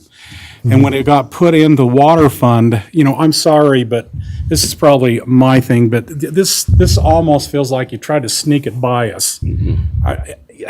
Anyway, if I hadn't asked the question, we would have approved it, and that money would have been gone. That money, even though it went into the water fund, ought to be earmarked. It was our governor that said, right down in the city meetings, that all of us were there and heard this thing, that money was robbed from our kids and it needs to be invested back into the kids long-term. So when we built, everybody's in here, as far as the city's concerned, is arguing that money goes to the secondary water and it helps us on water. Yeah. It's not long-term water. We're just breaking even with the secondary water, and it's only a matter of years before we're looking for more water. That's what this $1 million needs to be used for. That's what the governor asked us to do with it, and I think that's what we ought to be doing. So there is a need for money because we weren't anticipating this holding pond, which is costing us $500,000 plus. Paul, how much is it going to cost to build a holding pond? The one down on south, our estimate's 350,000. So there's another 600,000 we're talking about between two holding ponds. We got to bond out. Let's just get the bonding done and finish out the secondary water systems and earmark this long-term money back to our kids. That's what I've always thought we should be doing with it. If we put it in the water fund and it just kind of dissipates into it, it'll disappear. Yeah. It'll be gone. And based off of what we have built out with our secondary system, it has really relieved us in the culinary. Yes, So it it's has almost, relieved us. it's but almost only a like matter of years before it catches back up. catches to back us. up, and we will need another And one. we're going to need more water. 20 years, don't you 20 think? years, the way we're building up right now, 20 years, Gonna slow down. we don't know. But we need more water. We need more water. So I guess the question in my mind is, are we, the time is of the essence with the property over there. Do I understand it right that if we go with what you're talking about here, then maybe we borrow that money from the fund and then replace it with when the bond comes through? I think the timing is of kind of really important right now, with that piece of property, that 4 acres of property. I'm just asking the question, is this something that we need to do? Take Brett's idea and borrow that money, make this thing happen, and then replace the money when if we bond for the rest of the for basically Holmgren East and Friedal's and Garfield's is what we're going to have to pay for. The rest of it is pretty much paid for by the developer, Right. Is that correct? And so, really what we're looking at is bonding for those 3 areas. Brett's area and Friedel Heights and Garfield's. And then the rest of it, Paul, is the rest of it pretty much going to be taken care of by developers as they're going and building the system out? Yeah, most of it, the core part of town here, that's the part that's not. The rest of it, other than Friedel Heights, Garfield, and existing Holmgren East, would be all the new build that we have to do. The developers would do the rest. How much of the last bond have we not spent yet? Well, I've got two invoices that was sent to me last week from RUPS, and that'll spend about all of it out that we spent. If you remember, we left $400,000 of bond that we could have borrowed. That was our limit. We left it on the table. Going to use our reserves, and those reserves went to pay for pipe costs and fuel costs after all the inflation that hit us after we awarded the bids. We got a bond. Let the secondary system pay for the secondary system.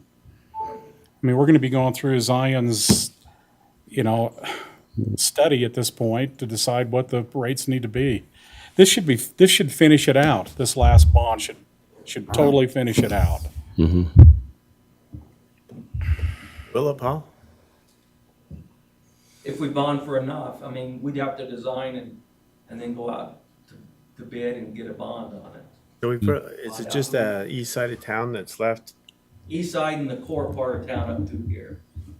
From the railroad tracks to the Malad. That means we would have to know what we're doing.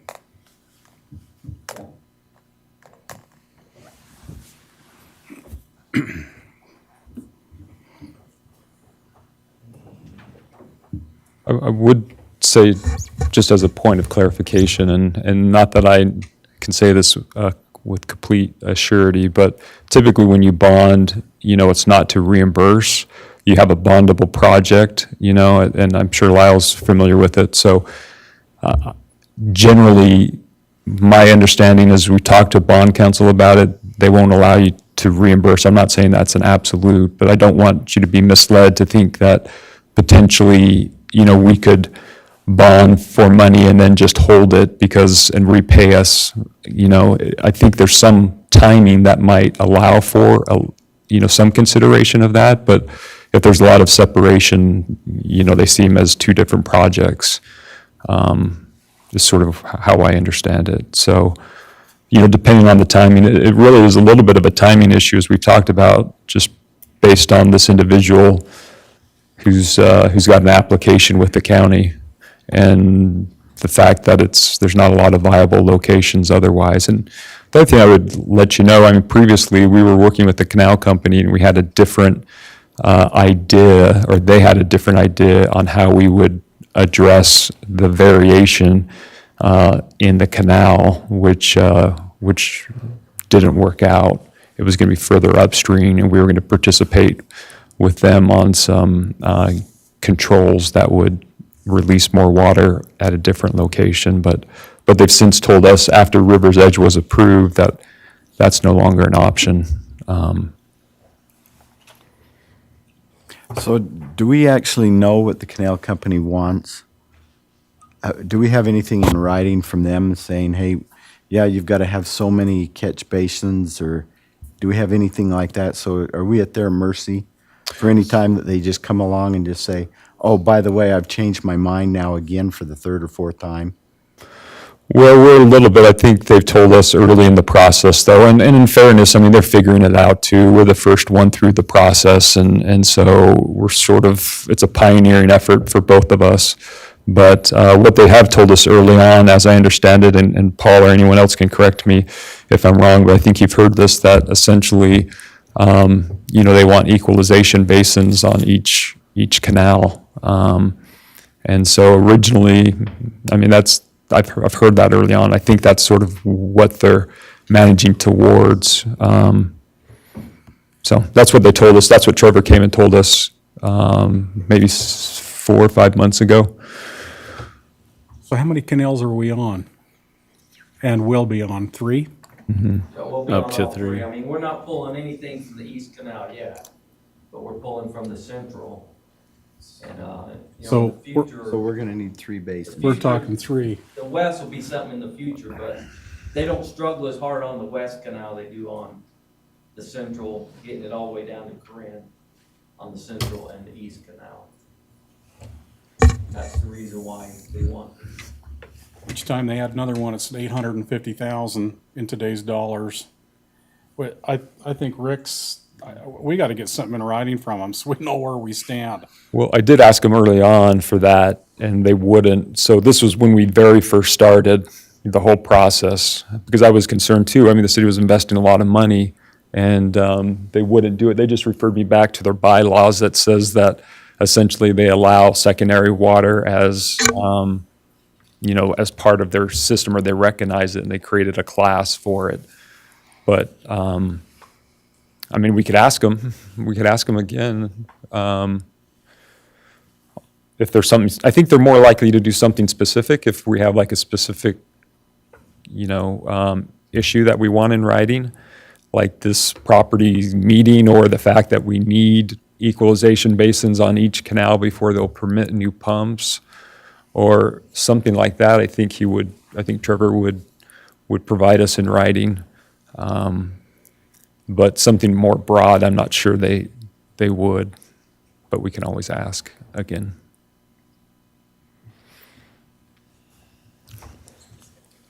We kind of all said we need that property, but where did we think the money was going to come from? Well, we shouldn't have waited till the last second. Do we have other Now- funds we now can it's pull a- from? What's that? Do we have other funds we can pull from? Maybe do an interloan fund, but we're going to be, there's some improvements potentially in the wastewater treatment plant that we'll need to be doing. As you know, we're doing the impact fee facility plan. And one of the things that the facility plan's identified is the need for more oxygen in the treatment process, primarily attributed to West Liberty Foods. So we're trying to work through that issue internally and then reach out to them externally and talk to them about, that issue. But you would be paying interest, on an interloan fund. In all fairness, this East Canal equalization basin came as a surprise to us. I think we were told that that one south of town here was going to be all we would need to worry about, and then they came back, and this is where the board, come back and with sort of sprung it on us. So we really haven't had that much time, maybe in terms of months, that we've been able to, or had, that we've had to try to put something together here. And this one piece of property came up, and I remember it hasn't been that long that we've been talking about it. So in all fairness, I think we're dealing with changes in the, you know, the requirements from the canal company and all of this other that, but I didn't know that, what I didn't know is that the River's Edge project could be sort of jeopardized if this basin is not, do I understand that right? Well, it kind of puts us in a precarious situation because we've negotiated with them. This was with the understanding that there was an alternate form of us participating with the canal company in controls, electronic controls. But essentially, you know, we required them with the recording of the plat to install the pumps and to extend the infrastructure and not to issue a C of O until, you know, we have that system up and operating, because we felt like the amount of growth that they were talking about coming in at once, you know, was more than we could handle, or our culinary system, you know, could handle. So that was the reason for, you know, that condition being on there. And, you know, in a way, if that happens, you know, they're going to be doing the advanced funding. They're taking all the risks. And, you know, we're not paying interest on it. They're upsizing it for us, and we're paying them back with impact fees, which, again, you know, if we acquire this property and build the equalization basin, which we know we need to do that and we'll have to do that, you know, that'll also be part of that reimbursement. We'll get reimbursed as well, you know, with each impact fee. How long does the bonding process, I mean, maybe you can answer this, Lyle, to go through that bonding process? What, of course, there's a lot of engineering and there's a lot of stuff we still don't know that we would need to sort of put together before we could even approach doing a bonding. Is that right? Mhm. I mean, there's a lot. Yeah, you've got to have a project bond, and you know, it's harder. I think we talked about this earlier. You know, with the last bond we did, it's hard to bond for small amounts of money, because the cost of issuance is fairly expensive in and of itself, and so it's better to do a bigger project when you actually do bond. And so the next bond I could foresee doing potentially would build this equalization basin and build out those subdivisions that would be serviced off from this pump station off the East Canal, which I can't remember in and of itself how much money that was. I think Chris had some estimates, but I can't recall. And it would be so out of date by now because of everything. That's true. Just a crazy year we had, 2 years. But you could couple it potentially with a culinary water project, and that's the hard part, is we really haven't, other than this aquifer recharge project, we haven't really been able to identify, you know, a project that we can bond. We've looked out in Bothwell, and we've talked about the haircut that occurs, you know, with the water that's moved out of that basin into our basin.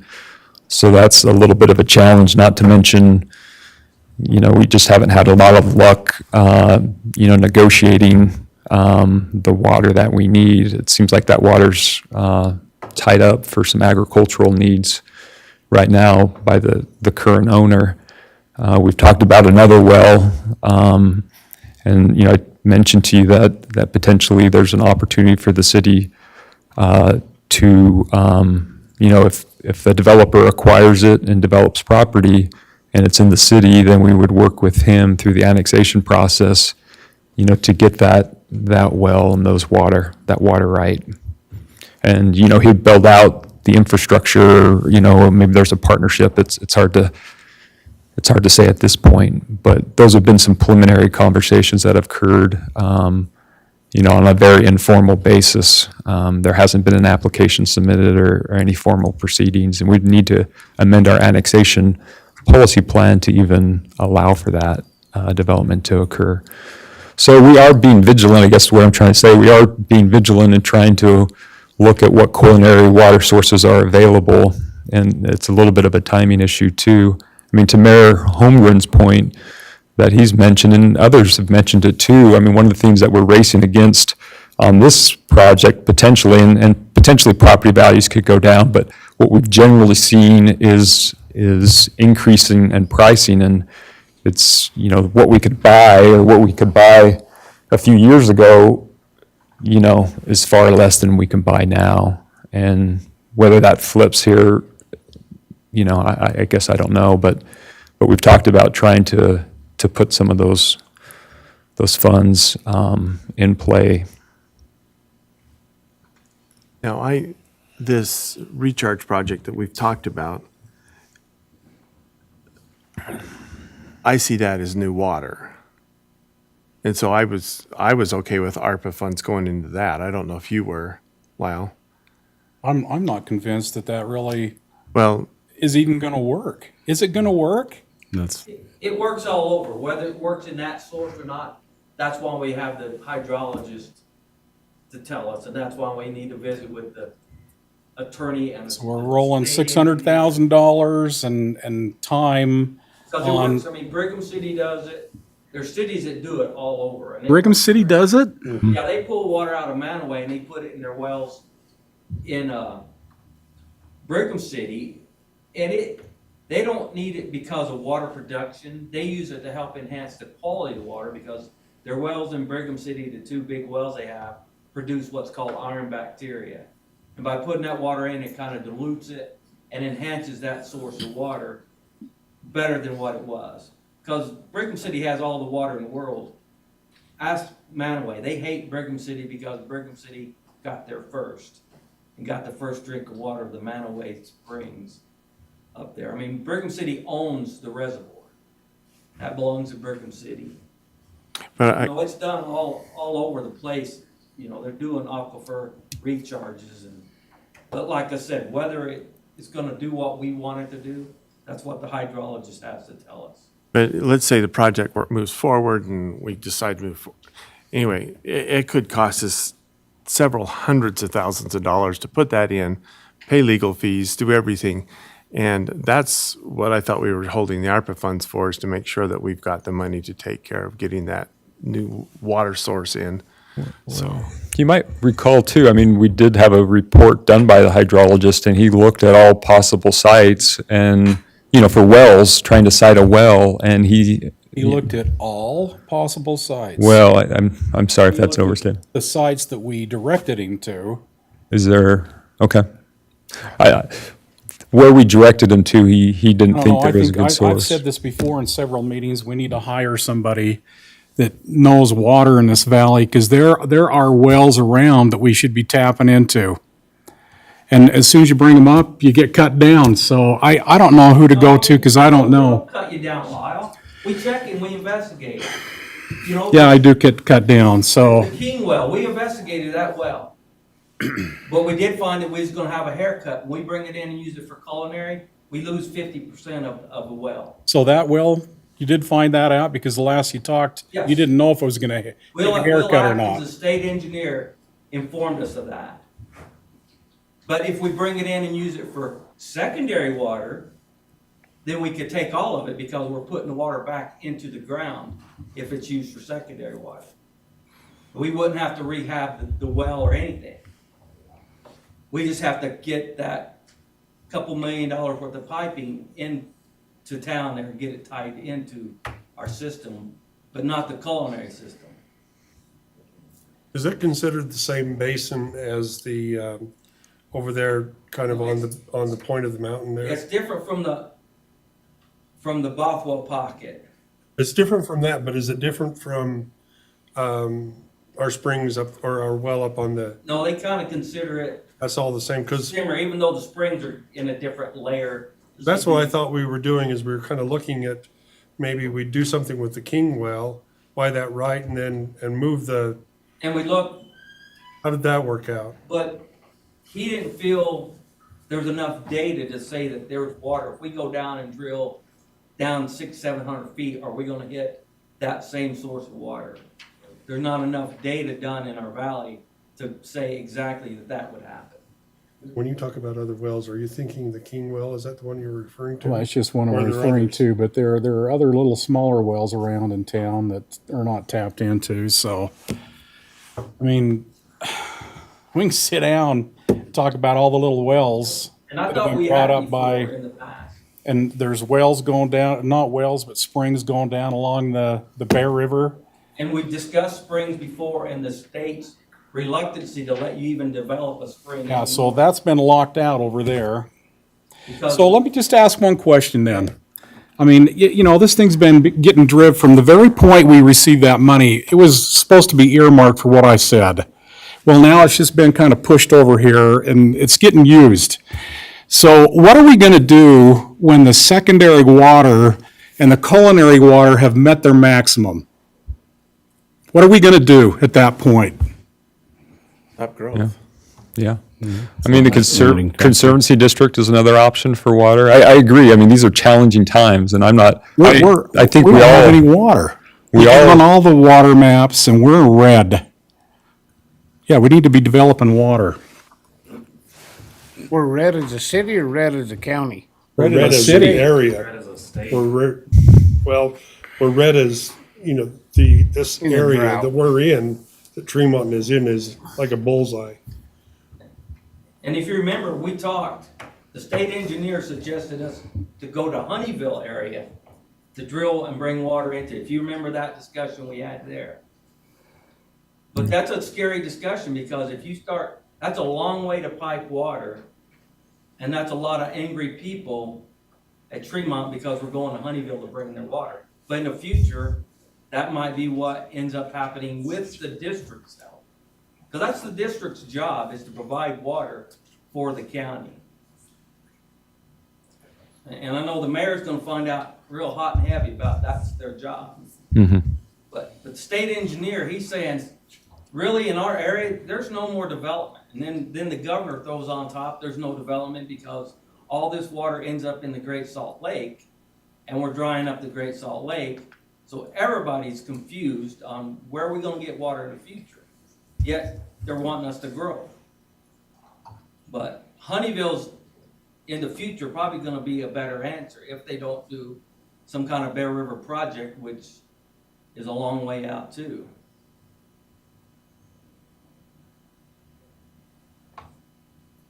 And I'm gonna say one more thing and I can get run out, and this was all discussed in a closed session, and maybe, Lyle, maybe you were gone then, or Rick, we discussed the need to use this money on there when we had a closed session discussing that property over there. And maybe I'm up in the night, but I remember it, but it's gonna be on a recording somewhere, but not in minutes. Because it was a closed session.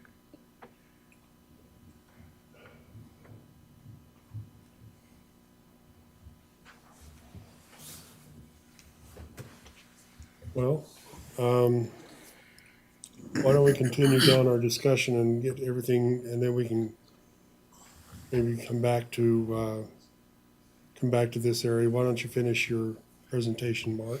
Okay.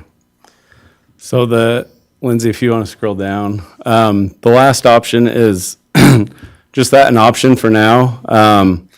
We don't feel like we're quite ready for it, but we want to make sure the council knows kind of what the fiscal impact would be for 3 new fire captains at the fire station. It would, administratively, it would be very helpful for the fire department. But what it would take would be $330,000 a year to bring a new captain for every shift. And that would make them 4-person shifts. It would alleviate the chief from going on the second run almost every time. And so this would be an annual. Right now, we're in the middle of our budget, and this is a budget opening. So it would be half of that if we were to decide to do it right now, currently. But we thought that we could talk about it again when we do the audit report, because then we'll know better exactly where the fire fund stands and if it's bringing in the revenues to support something like this.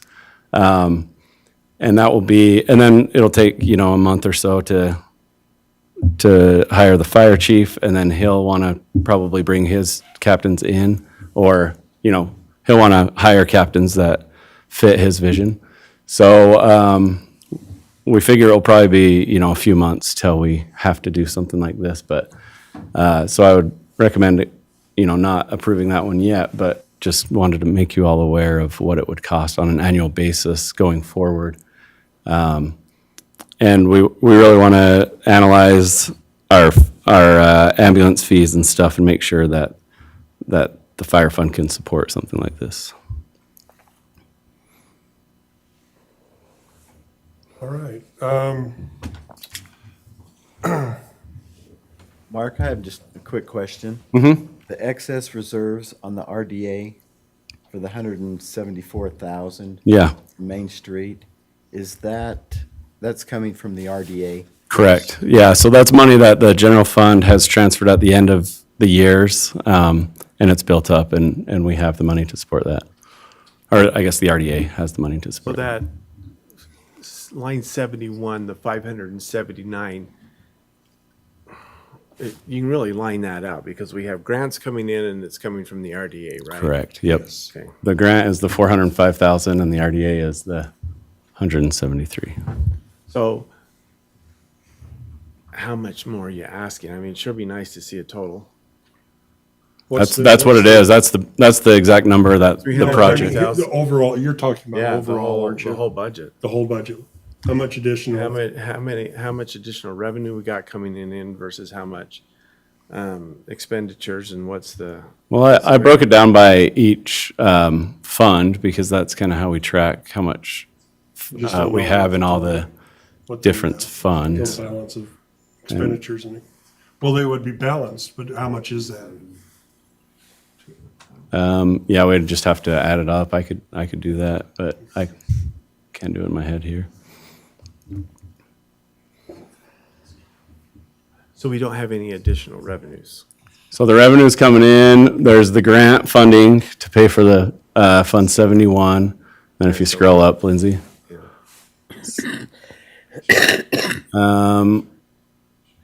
Yeah, we're a little bit ahead in our secondary base, but you know, not enough to make a huge difference. But that pays for our study, and then yeah, the rest is and then the food pantry is being funded by the state with the extra grant funding that they're giving us. But anytime it says fund balance to be appropriated or excess from reserves, that's coming from our savings from those specific funds.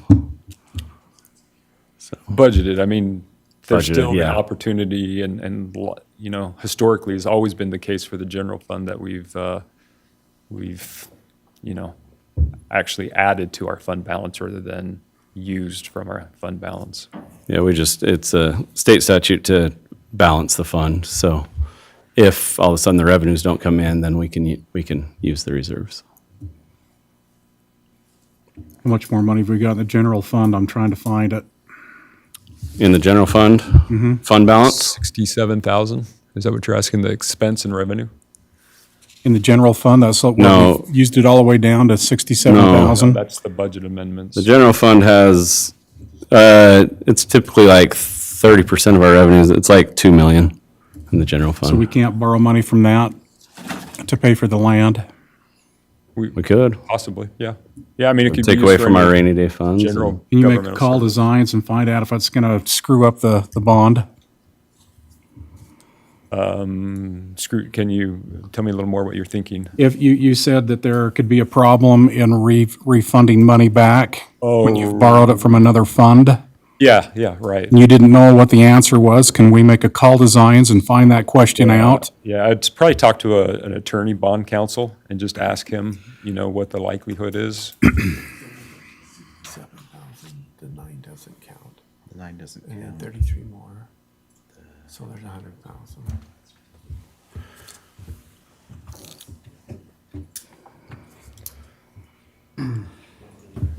So what you're saying is, in our reserves, the $2 million in reserve, take that money out and purchase the land. But your question is it going to affect being able to bond up on that amount of money. To bond or get reimbursed? Is that what you're Get asking? reimbursed From the, when we Yeah. do the bond, to get reimbursed and put it back in the general fund. yeah, okay. I can reach out to a, So what I'm hearing here is that there are a lot of questions. Are we ready? Are we in a position to adopt this resolution, or do we need more time for Sean to find out, do some research and find some of this information out? Is that what you're asking, Bob? I think, Well, I think you can make the motion on everything except for the water fund, or, I think I need to understand what you're trying to do. my question Get out. is, Sean's first question, if it's going to jumble up applying for the bond, because we know we need to bond up. We have to bond. And so, I still think secondary ought to pay for secondary. And so that 500,000 we're gonna need to purchase that land over there, we need to find out if that can be done and put in the bond or not. buy now and put in Purchase the now, bond later. pay back later. Yeah. Okay. And Put I'll- this on hold. That isn't going to have any bearing on the bond that we have, is it? No, no. it's a new bond. It's the new bond, the future bond. All right. And then we gotta find out if we gotta do the third pond or not. And But there's, that wouldn't come in until we do a secondary system out on the east side of town anyway. And that would be a separate bond. On the west side? On the west side of town. I thought, Wes, The west canal is the one that, okay, so the east canal is the one with the 4 acres. you're right, the That we're gonna west, be putting in. The That's third- what we're talking about right now. yeah. Because its growth is so small The west one. on the secondary issue, and that's not one that's a stressed canal. So I have another question. So the reason why we held off on this south one is because of this grant that the canal company was pursuing. Is there some sort of a way that this could even be included in that? You know, the east canal could somehow be included in that, or? In, Well, the basin itself, see, well, that's what we're holding off over here. In the grant, the canal in company, that PL 566. yeah. Yeah, Yes. Yeah, we've lumped all these projects in there, plus the additional. but not this one. This one, not the property, because you can't buy property with that. Oh. Project can be done with that money, But the construction of the basin could be. could be. Uh, The cost of the property can be. And again, it might come down to a little bit of timing, because that PL 566 is a little bit of a process to go through. I think you have to do EIS, and it's just the whole federal process. To do a historical document and an environmental impact study on anything that's federal money. And there's a match on it, I can't remember. I think it might be, I don't know. There's some things that would come into play. so how much money are we talking about on that federal grant? On that federal grant, that PL's 566, it's $50 million. I mean, it's huge. Yeah.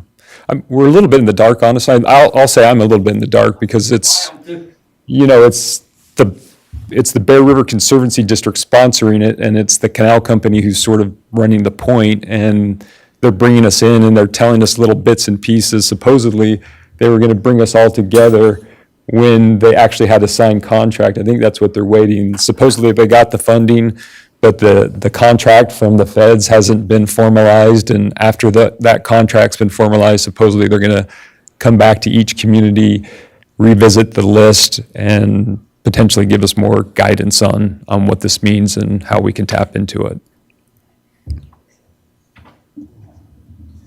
So, I'm sorry, I feel like I'm wasting everybody's time, but the canal company is like the tail wagging the dog. We're talking about at our most usage point, we got one stream of water, right? What's 4 second feet. 4 second feet? That is one ditch. So I just showed Lyle the map system of the canal company, and what is there? There ends up being 9 canals that end up going down through the valley. Each time there's a drop, there's a ditch that comes off. okay, there's got to be over 200 ditches. 250 is what I'm guessing. And they're making us spend $2.5 million for a ditch of water.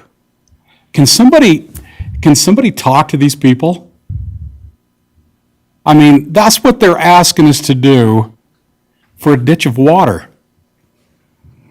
You know, they're out there talking. We know the ditch riders. We know what's going on. We can talk. You know, they're saying we're using all their water.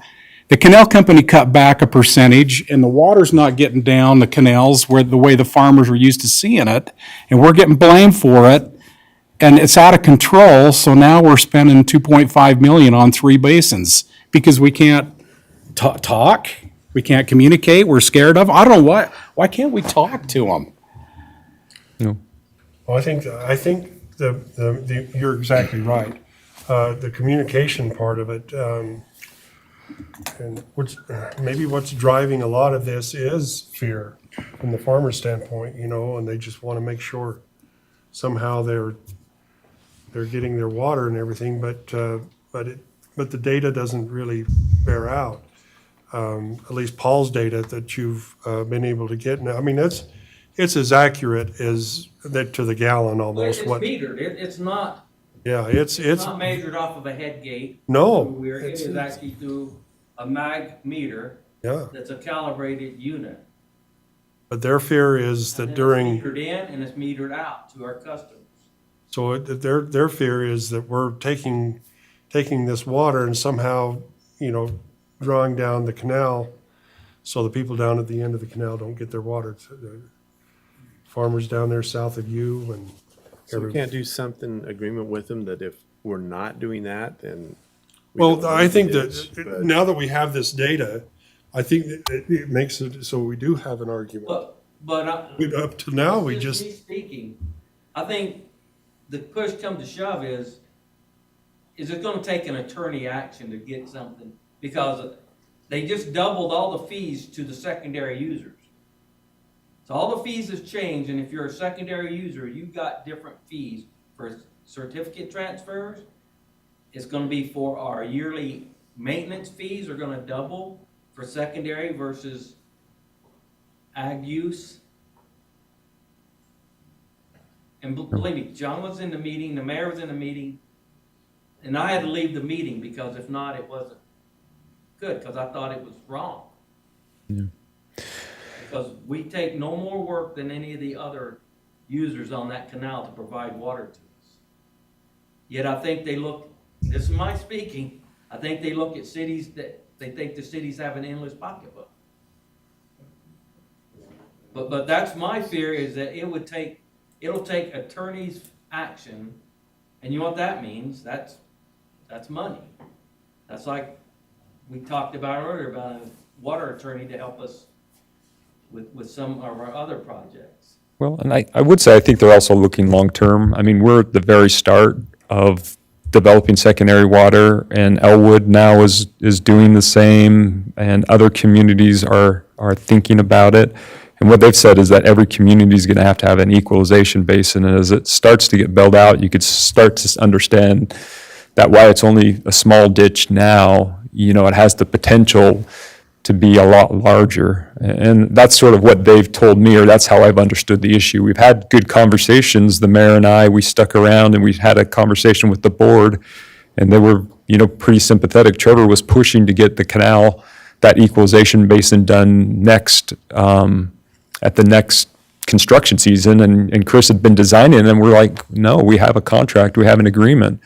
And, you know, and they understood that, and they did, you know, they did accept that. So there have been limited times when we've gotten very specific that they will put in writing kind of what's needed and we'll agree to terms. But I think they just told us, and we can have this conversation again to see if they've changed their stance.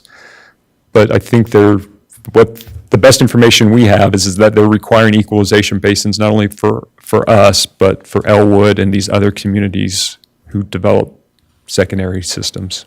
So the basin that we put in on the East Canal, would Elwood benefit from that? No, it'll only be designed for Tremont City. Yep.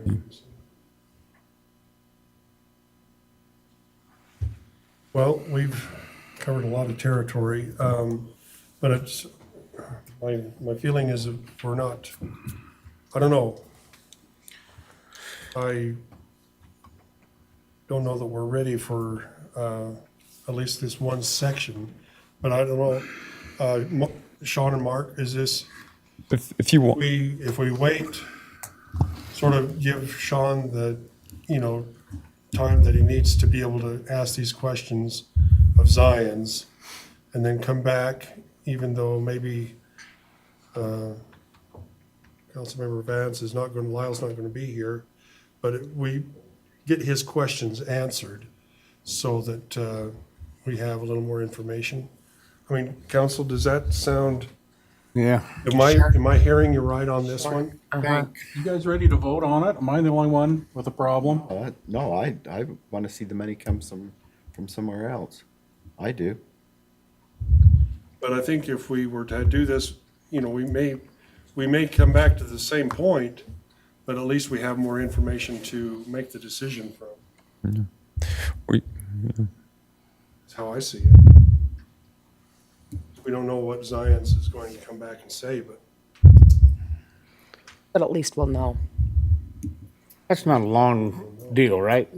Find that out in a week, yeah, I would think I could in the next couple days. couple days. When do you leave, Lyle? On Monday. You might know before you go. Can you zoom in? I can come down tomorrow morning and we can make a telephone call. there you go, because you'd know the people to talk to. Well, yeah, and Alex might be able to help us, but it might be better to ask the bond counsel, who we've, Gilmore Bells, who we've used, and we can reach out to Aaron. I think a better one might be email, because then we can get everyone sort of I'm communicating. I'd be happy to include the council on Just to vote on while that. Lyle's not here, then it's going to So pass. nothing else. Do we have to amend it tonight, Mark? We don't, do we? You don't have to amend it tonight. The biggest ones are maybe the treatment plant and the RDA is the next one, so we could amend just the RDA portion. Right now. Oh, the treatment plant. And then the radios. So you could pass it with taking out Fund 51 This is what- altogether. I mean, Guys, even the when it's treatment time plant to can wait, increase we're not taxes paying for- any bills. Right. Yeah. There's for no real money estate going out taxes. until spring. We're gonna be driven to it. No equipment coming in, there's There'll be nothing. no choices. Yeah, if you don't pass it, these same ones will be on the next budget amendment. So either way. But yeah, I mean, we could just table, if you want to delay it, I'd just table the whole budget. When would it come to vote again? In 2 weeks. Yeah, or whenever we're if ready. you want to wait and do it when Lyle's back, we could do It that. needs to wait for that, because if you're going to do it in 2 weeks, then we might as well just vote now, because it's going to pass. Will you be to the following meeting? Yeah, in Will be. February. February. Okay.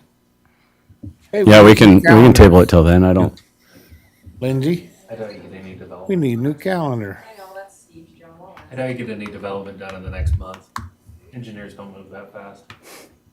Now, to put a bond together, you're talking 6 months. Or for the more. landowner to move, get anything really moved. Is there a problem with the landowner hanging on for a month, another 30 days? Are you gonna miss out on that sale? No. I can No, we take that could- long just to get. Yeah, we're still talking. It's going to be I think that fits fine with the timeline. So let's just table it, Lyle, move on. Well, okay, council, All right. tell me what you want to do. I make a motion, we table the budget amendment for 2023 until, Our Feb. next 7th. council meeting will 304. be, when is our next council meeting? It'd be February First council meeting in 7th, February will be 7th, I believe. 7th. Is that, someone fact check me Did on that give you enough time? Then Lyle will be back. Well, I think we'll do, I heard a couple things. One is reach out to the bond council, try to understand the bonding, if it's reimbursed. We could even talk to the canal company and see if we could get in writing the fact that they require the equalization basin for the East Canal before they'll permit a pump station. And I'm not sure if I heard anything else that. we're just that looking for a wants way to do. keep that ARPA fund full. Oh, Is there any with way the we can general get a fund. rough out on what it's gonna, how big of a bond we're looking at? We're Yes. talking finishing every project. Yeah, just a rough out. Not west, right? Not clear out west. Yeah, I mean, there's Yeah. nothing out west. Just here. I mean, to really Yeah. do. It's just the core part of town here, And then and then east. the East Tremont. Yeah. So to do the core, to finish the core, to do the two holding, purchase the land and develop them and finish them out. I can't think of anything else on a secondary water. Is there anything else I don't know about? Service area 9. 6, which is Holmgren, East, Field, and Fredo High. Right. So a Yeah, pump. that will be on No, there. we gotta put it all into all them. We gotta, Gotta cut up the road and put wait them on the in. Developer, we gotta put a pump line across. Yeah. There's a little bit of a timing issue there, but But we'll put we'll come back. Yeah. Just need to have a number I of, mean, we got the old number was $900,000. That number, for the east side, that number is no good. Everything is crazy. Put a 30%. The initial design's been done, so it's just updating funding, the cost. From that initial design, then we can get a concept on what it's gonna cost. Yeah. an engineer's not gonna give that to you. I mean, we need just to have a rough out.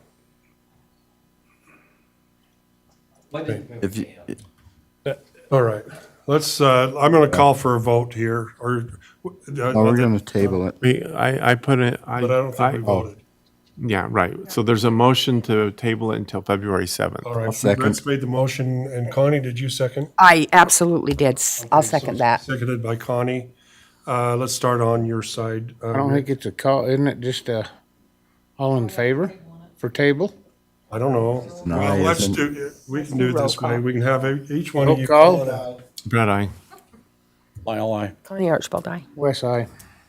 All right, so we're gonna table this, can't even remember which one number 23-04 until February 7th, when we can approach it again, and Lyle Vance will be back in town. He won't have a well, maybe you will have a suntan, I don't know, down there, and bring back something from Antarctica for us, will you? Okay, let's see, where are we at here? Discussion and consideration of adopting resolution number 23-05, authorizing the advertisement of a request for proposals for building inspection and plan review services. Sean? So we're still in the midst of trying to replace the position that Steve will vacate. We do have it currently advertised as an individual that we're trying to recruit to fill that position. We haven't received any applications where someone is completely certified to do those inspections. So at this point, if we did hire someone, we'd still need some help until that person could get fully certified. So what I'm proposing at this point, to keep all options available, is to put out a request for proposals for individuals who do inspection services to provide a proposal to us. Garland recently went through this process and has hired a firm to do that. And so this just keeps the options open and available. The other option that we're looking at is seeing where the market's at and seeing if we're outside of what the market is, and if we increase our range, if that might garner more interest from inspectors. But it is, as I understand it, been more highly competitive, that there's been a lot of inspectors moving to different jurisdictions, and there are fewer inspectors than there are, positions. I mean, there's more positions than there are inspectors, is what I was led to believe from a conversation with Cody, who is the building official for Box Elder County. So if you approve this, what will happen is we'll put out the advertisement, put out the specs, and in the packet, it was a late edition. I was actually hoping, I drafted it. I didn't have a chance to go back through and review it, but we slipped it in the packet here this afternoon. We'll publish those that request for proposals and follow the process that's outlined in there and receive proposals back. I think January is end of January is when we slated. And I can keep you posted on what those proposals look like and if there's any viable options. You know, in the meantime, we'll continue to see what we can do to recruit. Currently, I would tell you, we didn't issue any building permits in November nor December. And, you know, Steve anticipates that he's going to be closing out all the single-family homes by the end of March, which is when he will vacate his position. And so what will probably be remaining as active permits, assuming that no other permits are issued, would be some multifamily, the Wasatch development, Kurt Sadler's project. They're finishing that up. And potentially Harvest Acres if that gets up and going. So. Council, any other questions? I'll make a motion, we adopt resolution number 23-5. Moved by Lyle, second. I'll second. Seconded by Rick. Wes? West side. Connie Archibald, aye. Lyle Vance, aye. Brett, aye. Rick, aye. Okay, discussion and consideration of adopting resolution number 23-06, authorizing the advertisement of a request for proposals for planning and zoning administrator services. Sean, do you want to, I guess this is kind of the same, Same only thing as just the last one. the same is only different. Yeah, right. Okay, let's see, council? I'll make a motion that we approve resolution 2306. By Wes, second by I'll second it. Connie. Let's see, Rick? Rick, aye. Brett, aye. Lyle Vance, aye. Connie Archibald, aye. West side. Thank you. Motion passes. Discussion and consideration of adopting adopting ordinance number 23-01, amending the Tremonton City Land Use Code, including Title III, the General Public Works Construction Standards and Specifications Standard Drawings, Appendix A, and that include renumbering and indexing of drawings and adding to or amending the following sheets: SS3, SS4, SS5, typical sewer lift station, sheet G5, ornamental fence, detail G6, sheet G6, G8, trail detail, and other miscellaneous amendments. Do we need anything on that one, Sean, or is that pretty well? You probably described it, yeah. Anything else to it? I would just say one quick thing. I know time's getting late, but I would just say that this adopts a sewer lift station that we've never had in the spec. So I think that's a significant issue. These would be lift stations that the city would maintain and own, and so there's a specific standard. And the other ones, as you know, are just related to trails, and more specifically, the Central Trail, how that's envisioned being developed in the future. So then, just a quick question then with the lift station. So if I'm Joe homeowner and I have to put in a lift station, I have to put it in this way? That's not, no. This is the- Okay. Regional, Okay. these would be ones that we own, system improvements, not projects, so more regional lift stations. Hey, council? 2301. I'll make a motion. 2301. I'll make a motion that we approve ordinance 2301. I'll second it. Moved by Rick and seconded by Brett. Let's see, Wes. West side. Connie Archibald, aye. Lyle Vance, aye. Brett, aye. Rick, aye. Okay, motion passes. All right. Thank you, everybody. That was, appreciate all the discussion and the concern about how we're going to work through our water situations. Calendar, review of calendar. Is there any calendar items we need to discuss or be aware of? There's just a couple. We talked about, so on the 18th, we'll be going to Garland City. And Jenny and I have been working on a new invoice for cities to try and make it a little more. This one is 30? Week from Thursday, no, or week from Wednesday. Yeah, the 18th. And then we still need those other cities. And then we got the fire chief interviews. And we'll come up with the timing and the schedule and let you know, but plan on 4:00, I think. And then if you want to go to Local Officials Day on Wednesday, the 18th, you have to pre-register, but it's for all of you down at the Capitol, kind of to kick off the legislative session. Is this the one that the youth city council goes down to? Uh-huh. So just let me know and I can help you get registered for it.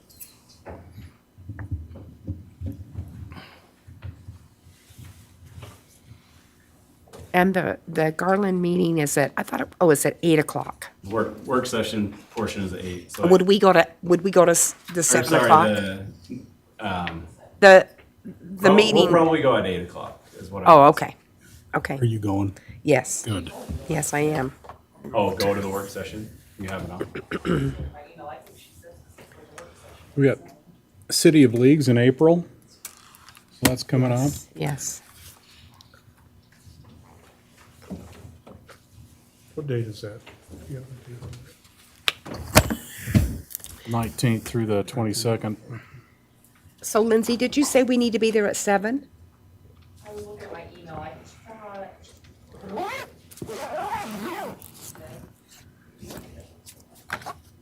Oh, I put in my email, could we come at 7?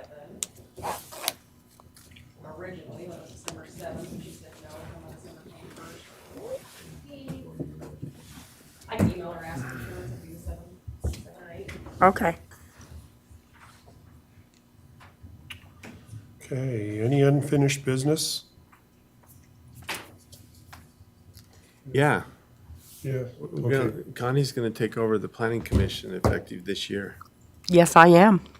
Did you just decide that? Yes, we did. Is that okay? Yeah. If he that's good. says no, Sounds he's got to good me. do it. No, we are, no, it's, Yeah, unless you wanna do it.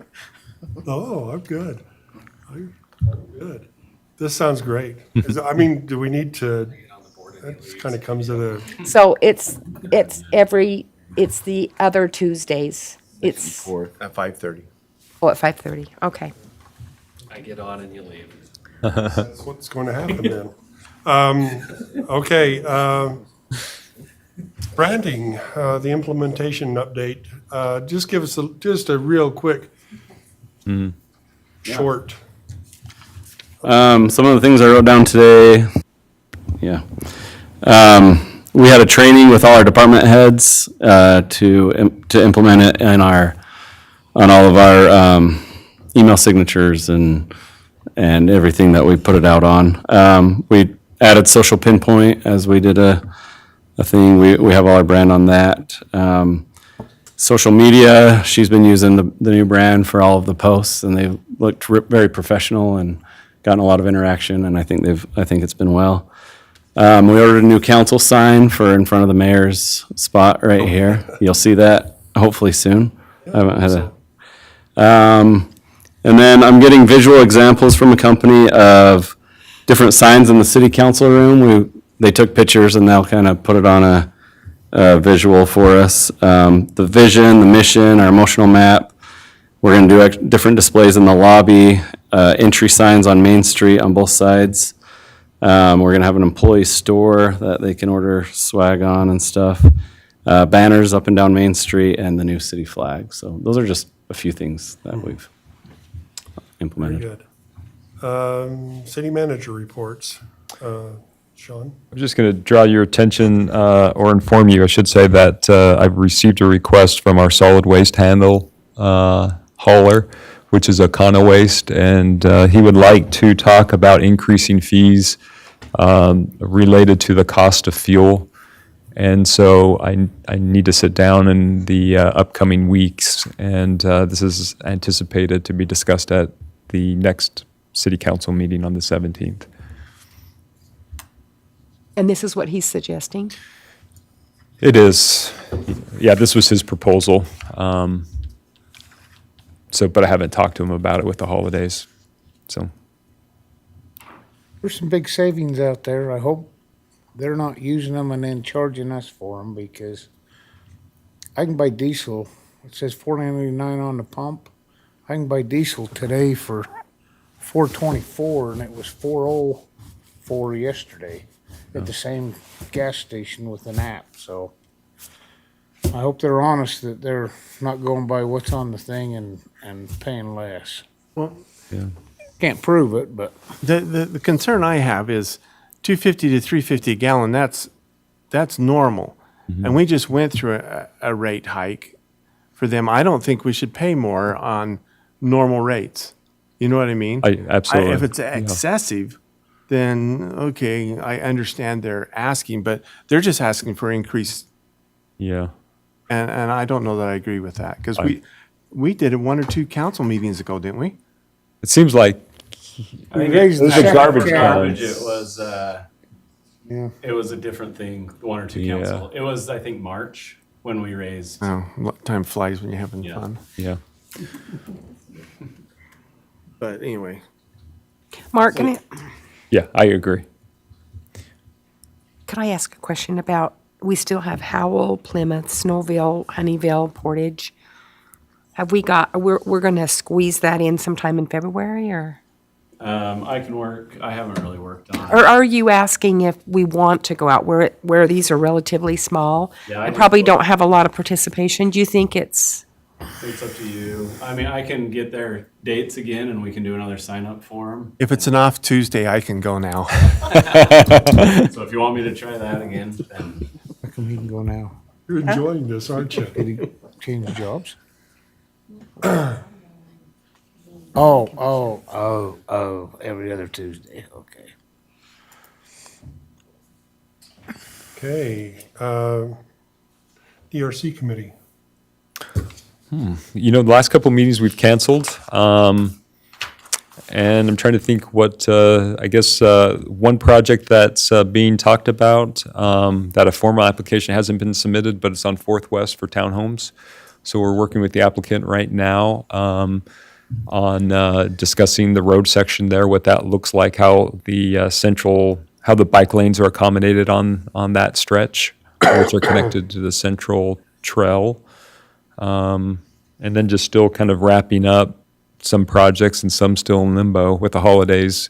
Not a lot of, discussions have been occurring with developers, but we'll see what 2023 brings and, what the market brings. And I would tell you that River's Edge has been, I've had more conversations with them, working with their attorney on a dedication agreement, which would come to you.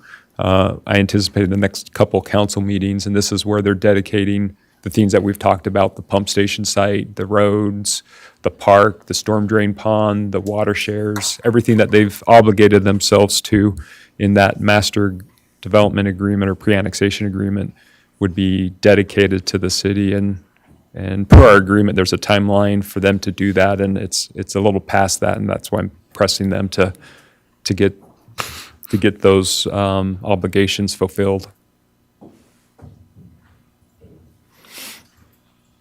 Department head reports. Well, you want to start it off? Do you have anything? Electric complete, you probably noticed that. oh, yeah, totally, so good. A lot of people's commented on the brightness of it. I got one that's stuck on that I got a email or a picture from, but I'll give that to you tomorrow. Or you could put it on that site. I just tried, and you know what? It won't let me put in my city email.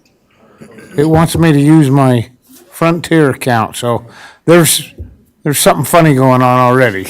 I think you Maybe it's because you've added too many. blackballed me out of it, I so. don't think so.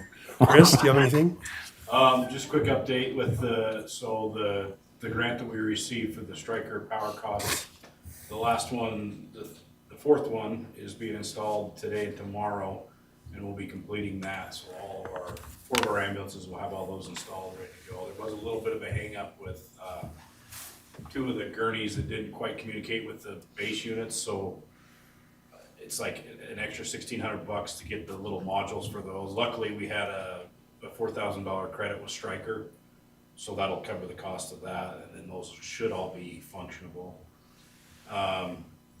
The 23rd, they will be coming to do the exhaust install at the station, so I think that'll take a couple days, and then that'll complete that grant, so that's $200,000 worth of money that came in that we were able to make improvements on, so it's all happening fast, but we're getting there knocked out.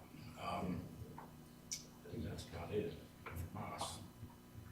Oh, we are sending 3 folks out this, also on the 23rd, out to Sioux Falls to do the pre-construction meeting for the new engine, so they'll be gone for 2 days.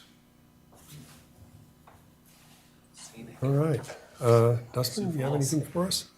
Yeah, a few updates. Obviously, the shelter thing is big right now. We're kind of revamping the building, getting stuff organized, getting things in place how they should be. Actually, I'm meeting with the director of West Valley City's animal shelter just to see how they do their processes, and so we can kind of mimic a successful design. Aside from that, other revenue sources we were looking at as a PD is to host training. Instead of always paying to put our guys through, we have someone that's certified to be a trainer. And we're hosting our first training at the beginning of next month. And it's just open to all Box Elder County, and they basically pay a fee, send their person over to the training, get them their required training hours, and then we can get some revenue back to the PD. So we're gonna see how this goes. I'm hopeful that we can get enough expertise that we can continue to do this. Other departments that have done this successfully is like Sandy Police Department and things of that nature. So just looking at every possibility. Very good, thank you. Sarah, do you have anything for us? Anything to update us with? We're doing a Mardi Gras celebration. Oh, yeah, that's, I know. You're not gonna let us live that one down, are you? It's gonna be fun. It's gonna be a lot of fun. We're gonna do like a king cake bake off with our local bakers. Have kids decorate masks and maybe come wear some costumes, and just kind of teach just a different cultural experience. Kind of bring some of my background here. There you That's go. when, Sarah? February 18th, Mardi Gras weekend, Where at?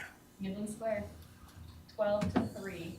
And we're hoping to kind of partner with the senior center and maybe do some bulk cooking. We have to talk with them first to confirm that, but we're looking at jambalaya, red beans and rice to offer as well for like the lunch to get people there. Wow. All right. Let's see. Council, do we have any report on, Rick? I have got a barking beast. And you can go through town and you hear dogs barking everywhere. My neighbors are sick and tired of this dog. And I don't know which dog you're talking about. yeah. You know what they told me? Fill out on that little complaint thing on. Fill one of them out, send it in. The point now when they call in, nothing happens. But he's been served but either we've got to change our ordinances, and I don't know, I'm just voicing. Sure, so we have a list of homes. Part of the problem, it's a multifaceted problem, but is we have a person that's responsible for 3 jobs that are usually full-time jobs, and they're trying to juggle that. So part of the vision for the shelter is take that off his plate completely. We have enough volunteers, we're just building an infrastructure that will kind of run itself. And right now, I've refocused him strictly on animal control, and we also have our secretaries helping streamline that. Now, this could be one of those where we've actually deconflicted that out. I'm not sure of all the complaints, but there was one in particular where we had a conflict of interest, so we had to deconflict that to the sheriff's office. If it is that one, we're think not it is. gonna- No, it's not. It's No, not that one. there's another one over there. All right, then, In the yeah, north end we of town. can take care of that. If you wanna get me the info and just shoot it over to me, I'll make sure it gets taken care of, but there is a long list of things we're trying to play catch up on. And that's largely the problem. We have a guy doing code enforcement, animal control, and trying to run a shelter. It's, for pretty much 2 cities. It's just too much for him. So he's doing a lot better, but there's a long ways to go. Sure. We'll take care of it. Yeah, I know the homeowner's been served, so he's got to come to court. Good, yeah. Well, and that's the other process, right? Me and Brett has actually discussed this. I'm a fan of you talk to them the first time, second time, here's your citation, see you later. Come back, we'll cite you again, maybe refer you to the court. Dustin doesn't really agree with that. The court wants referrals right out the gate. So they can go meet with the judge and take care of it that way. And then following that, they can sentence him, or the judge can do what he feels is right to take care of those problems. So that's the process. That means it's getting done to the extent that we can handle it, is that referral. So I'm glad to hear that that's actually taking place. Yeah, it's taken 2 years. Yeah, I hear you. But yeah, I send them all to Lyle. The mayor gets the phone calls. Yeah. So Appreciate that. thank you. Well, I can't speak to what happened before my time, but I can tell you right now, it's getting taken care of. And that's probably why, because we've redone the program, we streamlined it, and now there's just a list that that Greg's working on, and we've removed a lot of other responsibilities so we can focus on those. So we're getting there. It's a work in progress. Thank you. Yeah, no worries. Hey, Connie, did you want me to go over the hospital thing? I see it's on the agenda. Yes, I would like to know what that's about, yes. Okay, sorry to interrupt. You guys can finish up if you need to. No, I think it's, Yeah, I'm not trying to call anybody out. yeah, I'm not saying, Okay, yeah, that's so right. The hospital, it's, in my experience, the hospital is always going to be a high response area. There's a lot of things going on. You got people who are on drugs, mentally ill, they all end up at the hospital, so the whole week's there. One Can you issue pick them we up want on to the get to, recording? partially because of our manpower struggles, is we've had officers sit down there almost an entire day. Every cop I know in this career has spent an entire day at the hospital. It's just the nature of the job. We can't actually afford to do that out here because sometimes we only have one officer, and we're trying to work past that, obviously. I met with the director, Sean's met with him. Really great guy, very receptive. He's looking at a variety of solutions. He wants to do a security thing, but there's an issue with security. If you hire security, a lot of these companies have a policy where they can't intervene unless it's life or death. He's looking more towards hiring and contracting with police officers, something a lot of hospitals do. And he's looking to have us involved in that. He has a security manager, and they're gonna start doing that. So if we do that, it would be a secondary employment, something to that effect. He could use Brigham officers or the county officers as well. But he seems really receptive. I'm confident it's gonna be resolved and it will no longer be an issue. If it's not, we'll keep having those conversations and try to resolve it. I understand we do have other means where we can actually start to charge the hospital for our services, but knowing this director, I don't think we have an issue. So it's all. So when I saw that line item, I thought that it was you or one of your police officers going and doing security at the hospital. Yeah, That's what I thought that was. That's why but that's not what this is. it could be later, but no. But we What don't that would have- be- Yeah, we've had officers down doing security at the hospital. If we have a problem individual and they have to be there, but they're not there as an employee of the hospital. We just kind of front the bill on that. So there's peak times and low times at the hospital. He's assessing those, and based on that, the hope is to hire security or contract one of our officers to do that as a secondary assignment. That way, if something does happen, they're already on scene and they can handle it from there, and our guys can get back into rotation. Sure. Take calls. So, Okay. I just know that having worked out there, we used to just push a button and the police officers would come. Yeah, And we didn't push those buttons unless it was something fairly urgent. yeah, and that's great, and that was another issue we were seeing, is they were pushing that button. if someone got mad about their bill, they'd push the button. And the problem for law enforcement is we don't have a context. When you push the button, it just says, you know, our first thought is it's an alarm, active shooter, something bad's going down. And 9 times out of 10, it's not that. And then the other issue we have is we don't know where in the hospital they're requesting emergency help. So we kind of wander around aimlessly, but he's kind of looking at deactivating or at least training people on when to use that panic system. So that's his, you know, whatever he wants to do, that's his area of influence. I like the idea of having the emergency button, but at the same time, if they're not using it appropriately, it creates a lot of lag. So. But you're separating.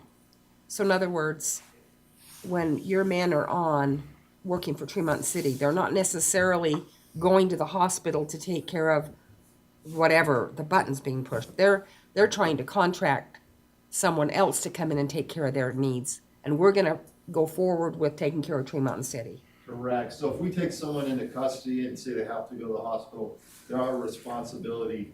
So what we're talking is a trade-off where they have a security personnel there that can handle it once it's in the hospital. Right now, they don't have that. No. So we would be there for security, but you know, they can take control in other ways that they do in the hospital to kind of make that person calm down.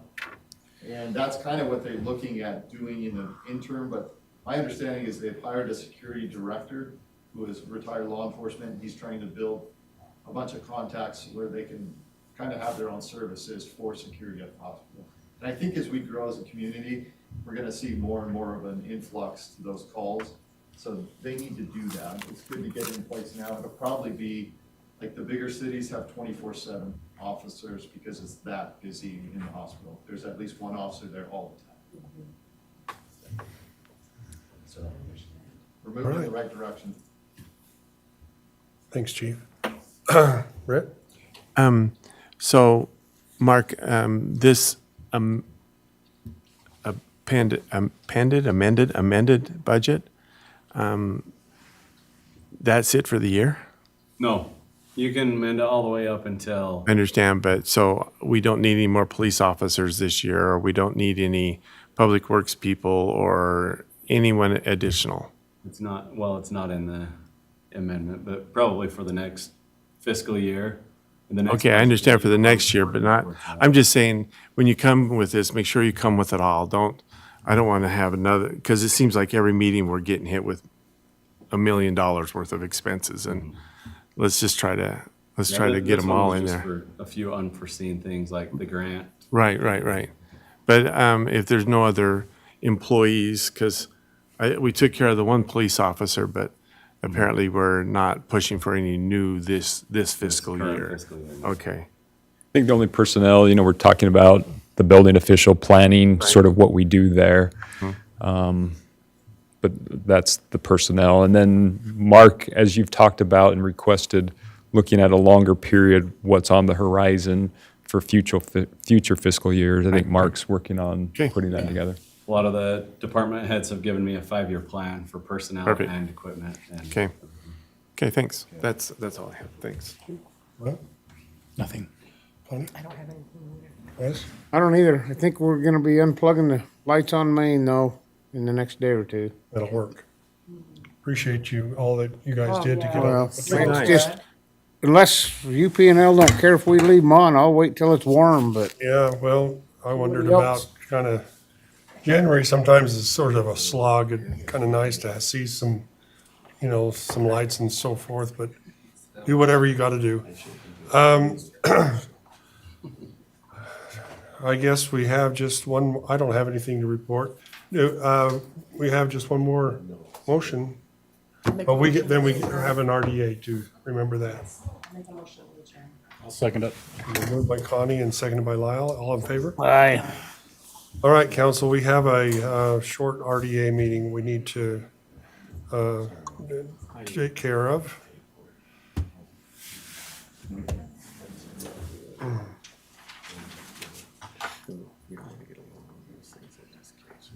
All right. This will be a meeting of the redevelopment agency Tremont City Corporation, January 3rd, 2023. I'll make a motion that we approve the agenda as written. Very good, thank you. Motion made by Lyle, second. I'll second it. Second by Connie. All in favor? Aye. Approval of the minutes. Let's see, we didn't approve the agenda. That was it. Oh, you did it. Okay, the approval of the minutes, I'm sorry. Approval of the minutes That we approve the minutes for November 1st, 2020. I'll second it. by Connie and seconded by Wes and Lyle. All in favor? Aye. Public hearing. Here we go. To consider adopting amendments to the, consider adopting amendments to the annual budget entitled the Redevelopment Agency of Tremont City Annual Implementation Budget 2022 to 2023 for RDA District Number 2 Fund, Downtown and Tremont and West Liberty Foods, EDA 172, commencing July 1, 2022, and ending July 30, 2023. Public hearing is now open. Okay, public hearing is closed. New business, discussion and consideration of adopting resolution number RDA 23-01, amending the annual budget entitled the Redevelopment Agency of Tremont Annual Implementation Budget 2022 to 2023 for RDA District Number 2 Fund, Downtown and Tremont and West Liberty Foods, EDA 172, for the fiscal year commencing July 1, 2022, and ending July 30, 2023. Council, or let's see, Sean, do you want to give us just a brief update on what's going on here? You know, it's what we talked about previously. It's targeted at Midland Square. We will receive a contract here in the next couple weeks that the state and the city will enter into. And by the way, the contract will be with the city. It won't be with the RDA. I asked if we could have the RDA contract, but they said it's not an eligible entity, so it will be the city. But the RDA will be using their funds to fund the project, our portion of the project. Council? Any So questions? what we're doing here is approving that RDA, spending $130,000 and taking the grant for the other, right? I think it's 170, is it? Yeah, 170, whatever. Two or something, wasn't it? Just to be, right, and then recognizing the revenue.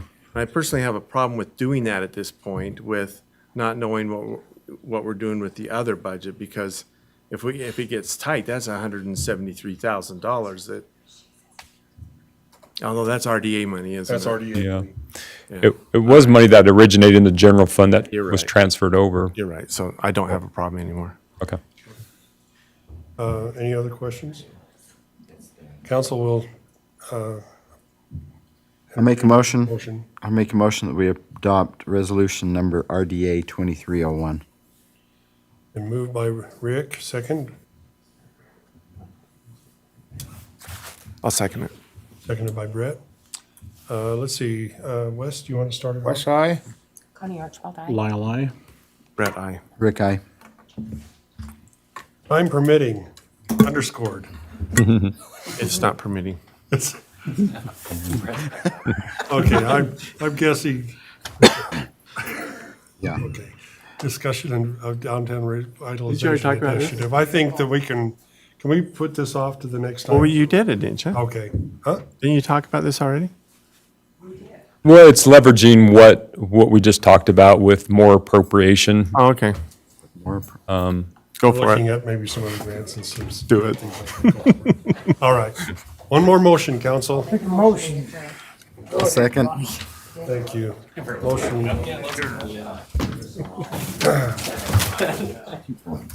Under the jostling of things being put away.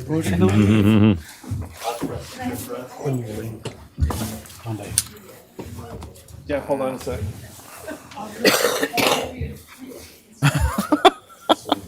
I can talk to him. Thank you. I I'll let appreciate you- your approval. I'll let you there, Jeff. No problem. I just said that's I- sort of. I a heard him bucket say. list thing. It is a bucket Be so list. cool. to see. We're trying to hit. I heard him say down there, So, you have to get someone on and then he leaves. I've got Australian on there.